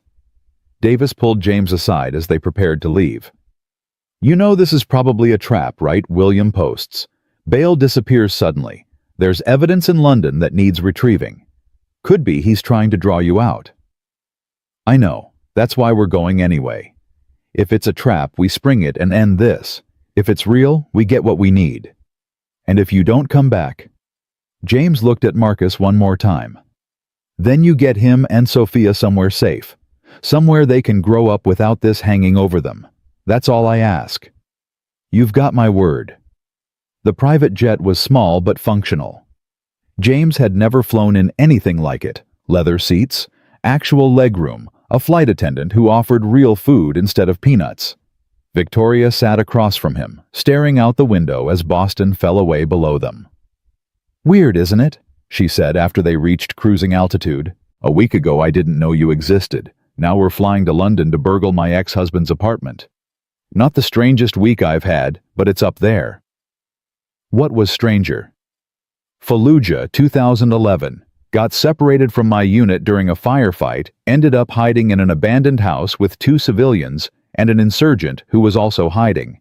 We spent 8 hours in that house, none of us speaking the same language, all of us knowing one wrong move meant death. When the shooting finally stopped, we all just walked away in different directions. Did you ever find out what happened to them? No. And I think about them sometimes. Wonder if they made it home. If they think about the crazy American medic they spent 8 hours not killing. James shrugged. War's weird like that. Moments of humanity in the middle of insanity. Is that what this is, war? Close enough. Different weapons, same principle. People trying to take what isn't theirs, willing to kill to get it. Victoria was quiet for a long time. Then, James. What happens after? If we survive this, get the evidence, put everyone in prison, what happens to us? What do you mean? I mean you and me. This partnership we've built. Does it end when the crisis does? James had been carefully not thinking about that question. About what it meant that he'd started looking forward to Victoria's presence, to her sharp mind and sharper tongue, to the way she challenged him to be more than he thought he could be. I don't know, he admitted. We're from different worlds. Once this is over, once you go back to running your empire, and I go back to whatever I go back to, those worlds don't really intersect. What if I don't want to go back to that world? What if I want something different? Victoria. I'm serious. This past week has shown me what I've been missing. Real connection, real partnership. Someone who sees me as more than a title or a bank account. She leaned forward. I don't know what this is between us. Maybe it's just trauma bonding. Maybe it's something more. But I'd like the chance to find out, after this is over, if you want that too. James's chest felt tight. I want that, but I'm not. I'm a janitor with PTSD and a kid and a mountain of baggage. What could I possibly offer someone like you? Someone like me. James, I'm a woman who poisoned her own daughter because she was too focused on work to notice she was being poisoned. I'm a woman who married a sociopath and didn't see it for 15 years. I'm a mess. Maybe we're both messes, but maybe that's okay. Maybe messes can figure things out together. Before James could respond, the pilot's voice came over the intercom. We're experiencing some turbulence. Please return to your seats and fasten your seatbelts. The plane shuddered, dropping suddenly. Victoria gasped, gripping her armrests. Then it steadied, and the pilot's voice returned. False alarm, folks. Just some rough air. Should be smooth from here. But James's mind had gone elsewhere. Turbulence. False alarms. The universe's way of reminding him that nothing was guaranteed, that every moment could be the last one. Victoria, he said. When we get back, when this is over, I'd like to take you to dinner. A real one. Not crisis planning or hiding from killers. Just dinner. She smiled, and it transformed her face. I'd like that. Good. Then let's survive London and make it happen. The plane flew on through the night, carrying them toward confrontation and danger, and maybe, just maybe, something worth fighting for beyond mere survival. James closed his eyes and thought of Marcus, of Sophia, of 2 children who deserved a world where adults didn't poison each other for profit. He thought of Victoria, fierce and broken, and putting herself back together one decision at a time. He thought of Angela, gone 3 years, but still teaching him lessons about love and loss and finding reasons to keep going. And he thought about the man waiting in London, William Marshall, architect, of months of suffering, willing to murder his own daughter for corporate control. That man had started a war he didn't understand. Had targeted people who'd learned to fight in places where the cost of losing was measured in lives, not money. William Marshall was about to learn a hard truth that James had learned in Fallujah and carried home in his bones. Sometimes the janitor isn't just a janitor. Sometimes he's the most dangerous person in the room. And he's done cleaning up other people's messes. London greeted them with rain and gray dawn light that barely penetrated the clouds. James had slept maybe 2 hours on the plane, his body refusing to fully shut down, despite exhaustion. Victoria looked similarly wrung out, but her eyes held sharp focus as they cleared customs and collected the rental car Sandra had arranged. "The flat's in Kensington," Victoria said, pulling up directions on her phone. "Top floor of a converted Victorian. William bought it cash after the divorce, probably with money he'd already been skimming from the company." Security. Standard building system. Doorman who leaves at 6 p.m. Individual flat alarms that I know the codes to because William's too arrogant to think I'd ever use them. James drove through unfamiliar streets, his training cataloging exits and approaches out of habit. The building was exactly as Victoria described: elegant, expensive, quietly screaming old money. They parked 2 blocks away and waited watching. "There," Victoria pointed. The doorman was leaving right on schedule. 6:03 p.m. "We've got until morning before the next shift. And if William's inside, then we adapt." Victoria's jaw was set. "But James, if he is there, if this turns violent—" "I know. Last resort only." He checked the weapon Sandra had provided, making sure Victoria didn't see his hands shake slightly. Combat was one thing. Breaking into apartments was another. "You ready?" "No, but let's go anyway." They walked to the building like they belonged there. Victoria punched in the entry code and the door clicked open. The lobby was empty, all marble and mirrors, and the kind of silence that money bought. The elevator carried them up 6 floors, and with each floor, James felt the weight of what they were doing settle heavier. Breaking and entering. Burglary. If they were caught, no amount of explaining about poisoned children and corporate conspiracies would matter. They'd be criminals, pure and simple. The hallway was empty. Victoria led them to flat 6C and produced a key from her purse. "You kept his key." "He doesn't know I have it. I made a copy before I returned the original during the divorce." She slid it into the lock. It turned smoothly.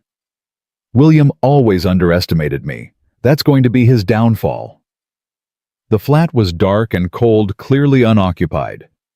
Victoria moved through it with the confidence of someone who'd been here before, going straight to the home office.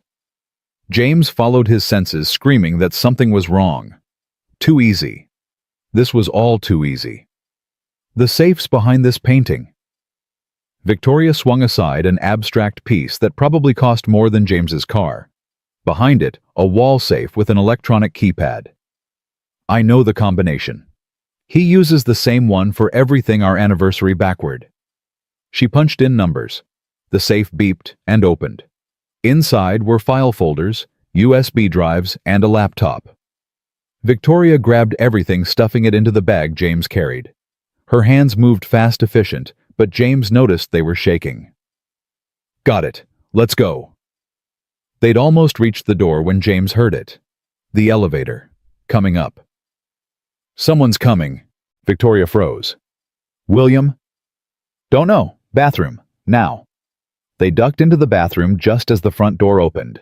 James eased the bathroom door almost closed, leaving just enough gap to see through. His hand moved to his weapon. 2 figures entered. One was William Marshall, looking haggard but determined. The other was a woman James didn't recognize, blonde, professional, cold eyes. The driver from Boston. "You're certain they'll come here?"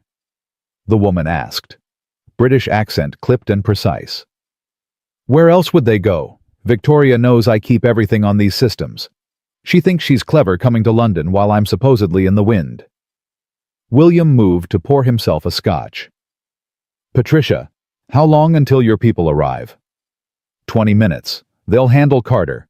The woman too, if necessary." "Not necessary.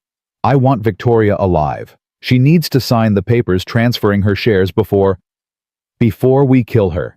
"Yes, you've mentioned." Patricia's voice held contempt.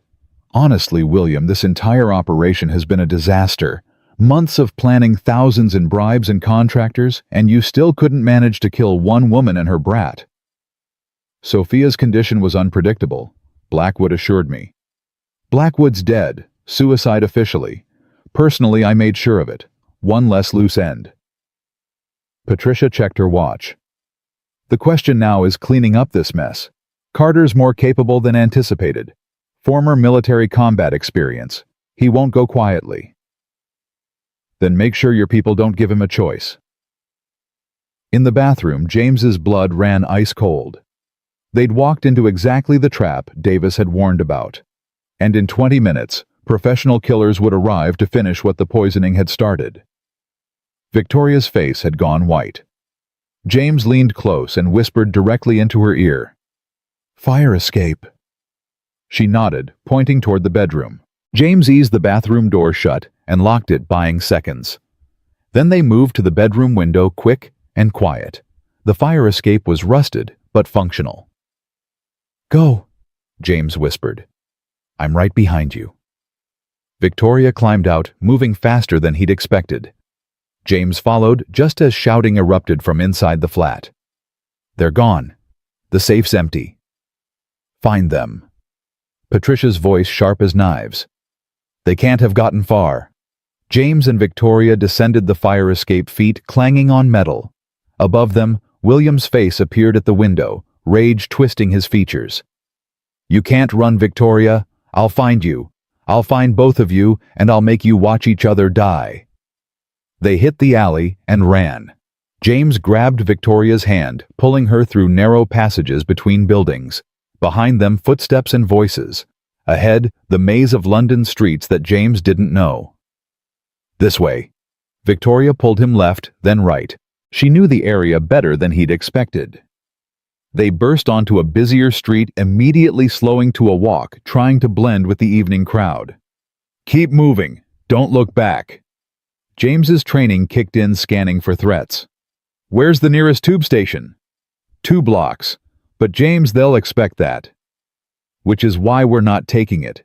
We need a place to hide somewhere we can examine what we took from the safe.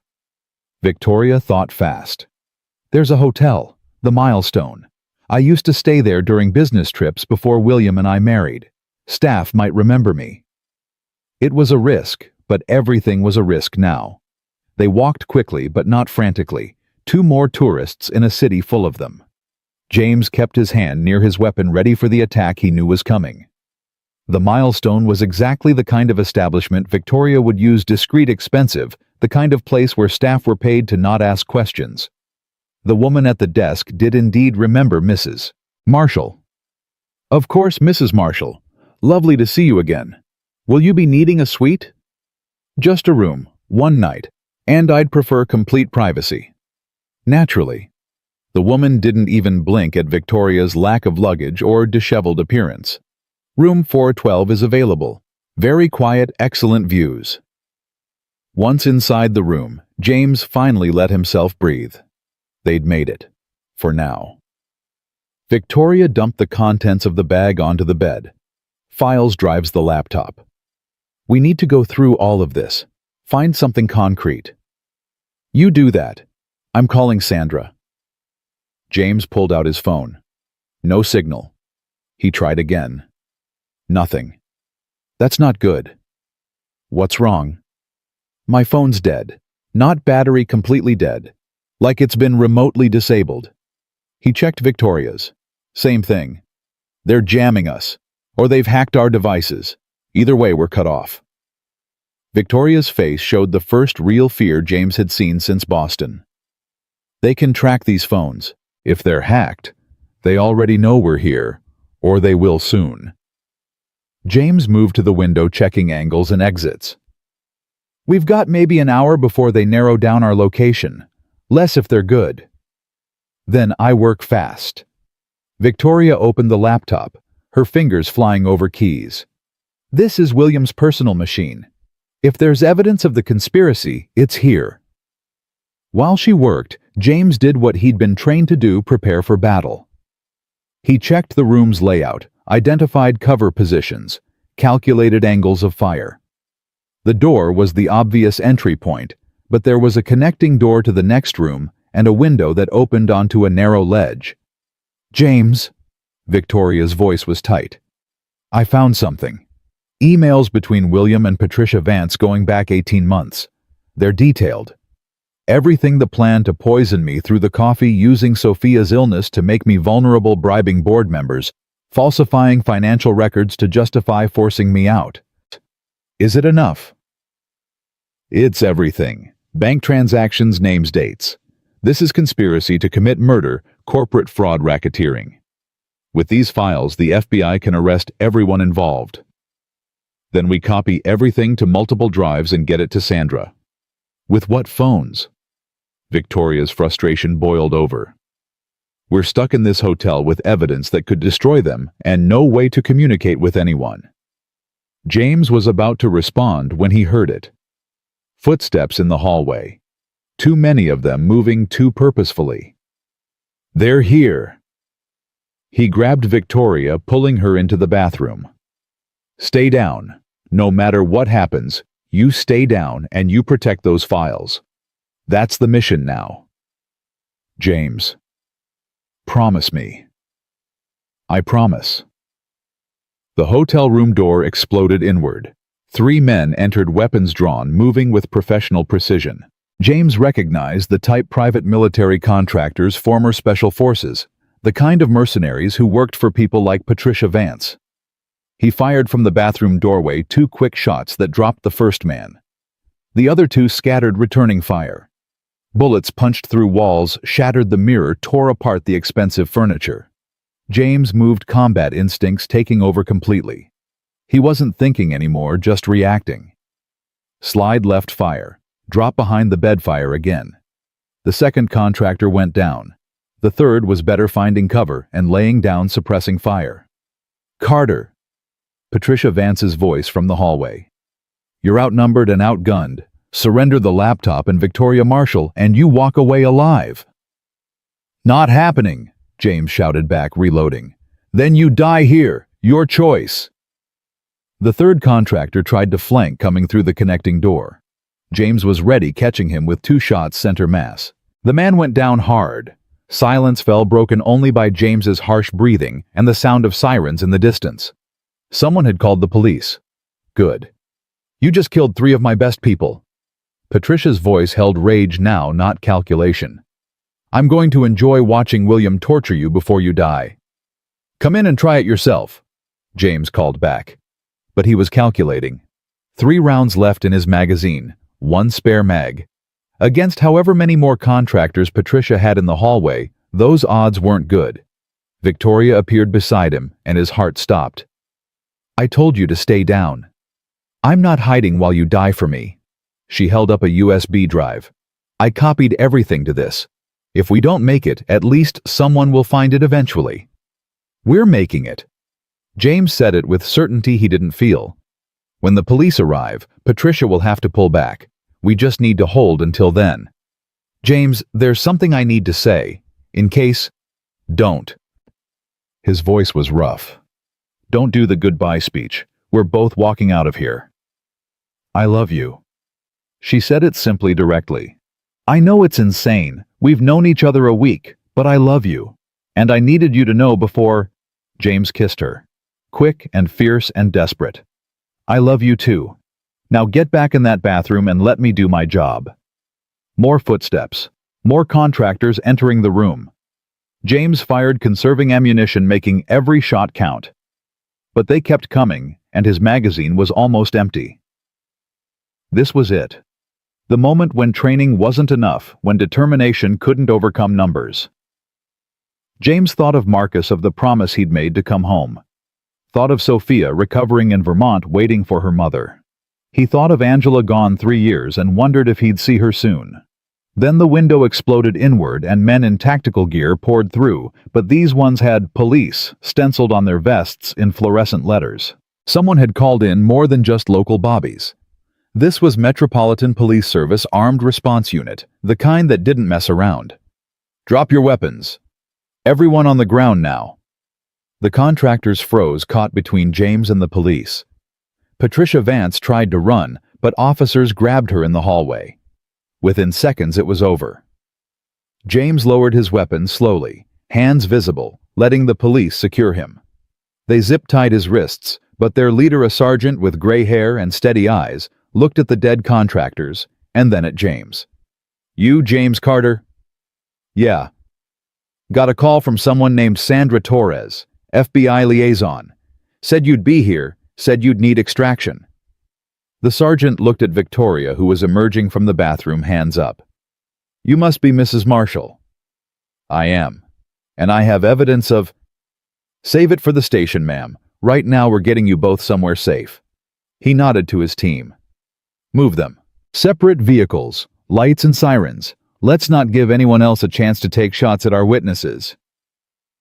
At the station, Sandra's face appeared on video call, her relief visible even through the pixelated connection. "You two are alive. Thank God. When your phones went dark and we lost contact." "We're alive," James confirmed. "And we got the evidence.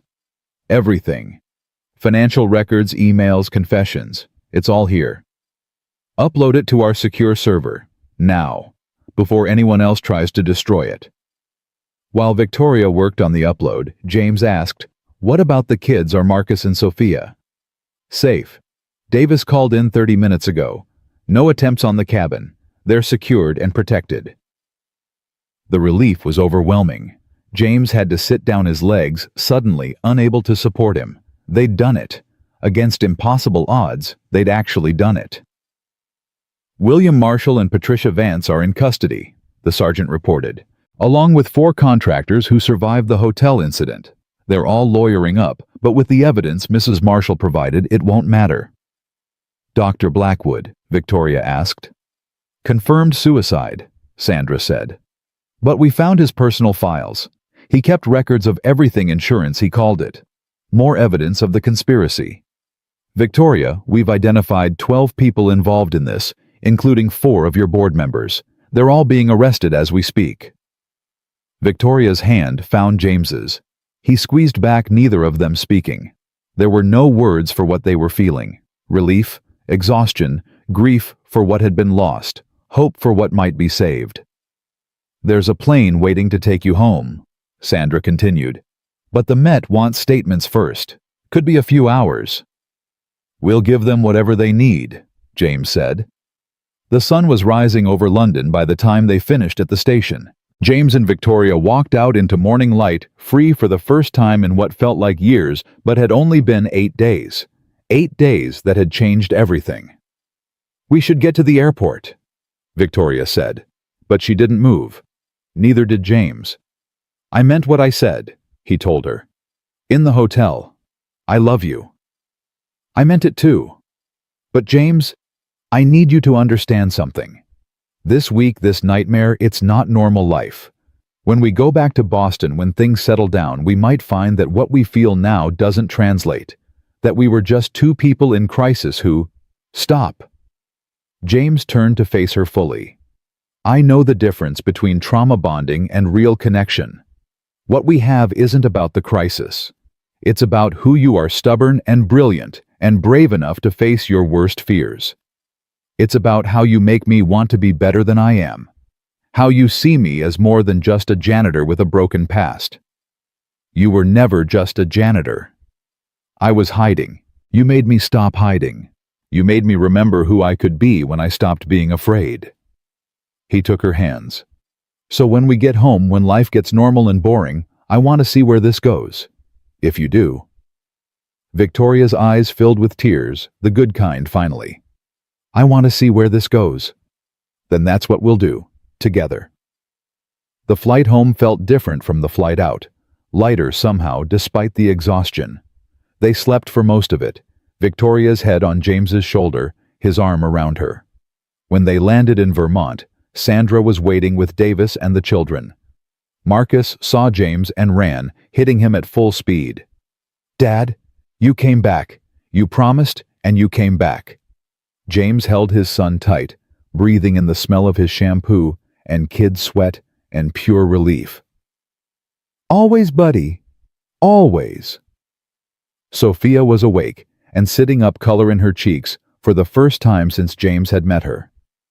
"Mom, I'm here, baby."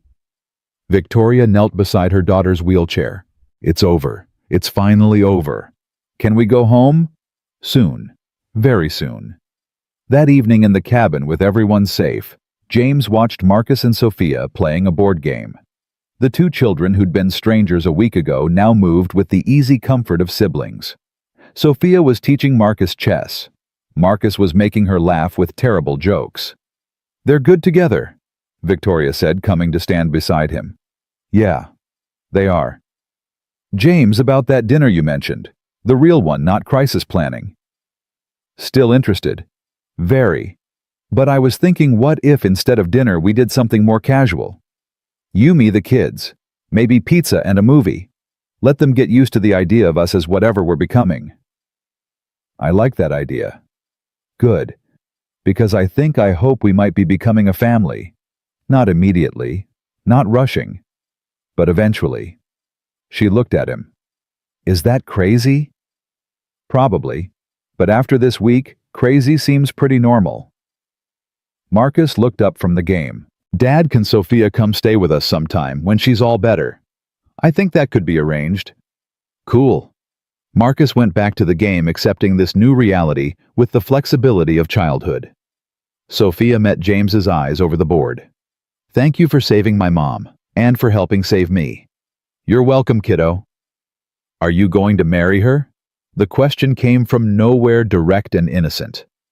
Victoria choked on her coffee. James felt his face heat. "Sophia," Victoria managed, "what I'm just asking. Marcus's dad saved your life like 6 times. In movies that means they get married." "Real life isn't like movies," James said carefully. "But your mom and we care about each other, and we're going to see where that leads. Is that okay with you?" Sophia considered this seriously. "Will Marcus be my brother?" "Maybe. Eventually, if things work out." "Okay then. I always wanted a brother." She moved her chess piece. "Checkmate, Marcus." "What, no fair? You distracted me with the marriage question." "All's fair in chess and marriage," Sophia said solemnly, and the adults couldn't help but laugh. Later, after the kids were asleep, James and Victoria sat on the cabin's porch watching stars emerge. Sandra and her team had left the immediate danger past.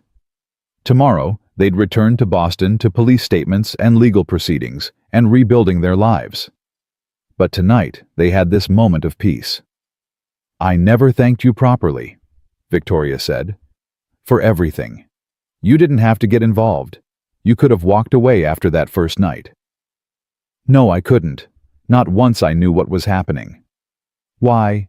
"Because you're a good person. Because I saw myself in you. Someone fighting to protect what matters most, feeling helpless despite doing everything right. I couldn't save Angela, but I could help save you and Sophia. Maybe that makes me selfish, trying to rewrite my past through your present. Or maybe it makes you human. We're all trying to rewrite our pasts, James. Make better choices. Be better people. You helped me do that. You helped me too. Helped me remember I'm more than my trauma. More than a man cleaning floors to avoid his memories." "What are you then?" James thought about it. "A father. A protector. Someone who stands up when people need him. A work in progress." He looked at her. "Someone who's maybe ready to try loving again." "Just try?" "Well, we've only known each other 8 days. Seems premature to make grand declarations." Victoria smiled. "You told me you loved me while people were shooting at us." "Combat situations don't count. Everyone gets emotional when they think they're dying." "So you didn't mean it?" "I meant every word. But I'd like to mean it again tomorrow, and the day after, and every day until it stops being scary and starts being normal." "I can work with that timeline." They sat in comfortable silence, shoulders touching, breathing in sync. Two people who'd been shattered by their pasts, finding unexpected wholeness in each other. It wasn't a fairy tale ending. There would be challenges ahead: legal proceedings, therapy for the kids, navigating the complexity of blending their very different lives. But they'd faced corporate conspiracies and poisoners and hired killers. They could handle the mundane difficulties of building something real. Above them, stars wheeled across the Vermont sky, ancient and constant. Inside, two children slept peacefully, no longer haunted by threats they didn't understand. And on the porch, two adults who'd stopped hiding from their pain began planning a future together. James Carter had spent 3 years believing his story ended with Angela's death, that he'd used up his chance at love and family and normal life. Victoria Marshall had spent years believing power and control were all that mattered, that vulnerability was weakness and trust was liability. They'd both been wrong. Sometimes the end of one story is just the beginning of another. Sometimes the person who saves your life is the one you end up saving in return. And sometimes, just sometimes, love finds you in the least expected places. In a hospital hallway at 2 a.m. In a janitor's mop bucket. In the space between crisis and calm, where two broken people chose to be whole together. That was their story. Not perfect, not easy, but real. And real was all they needed.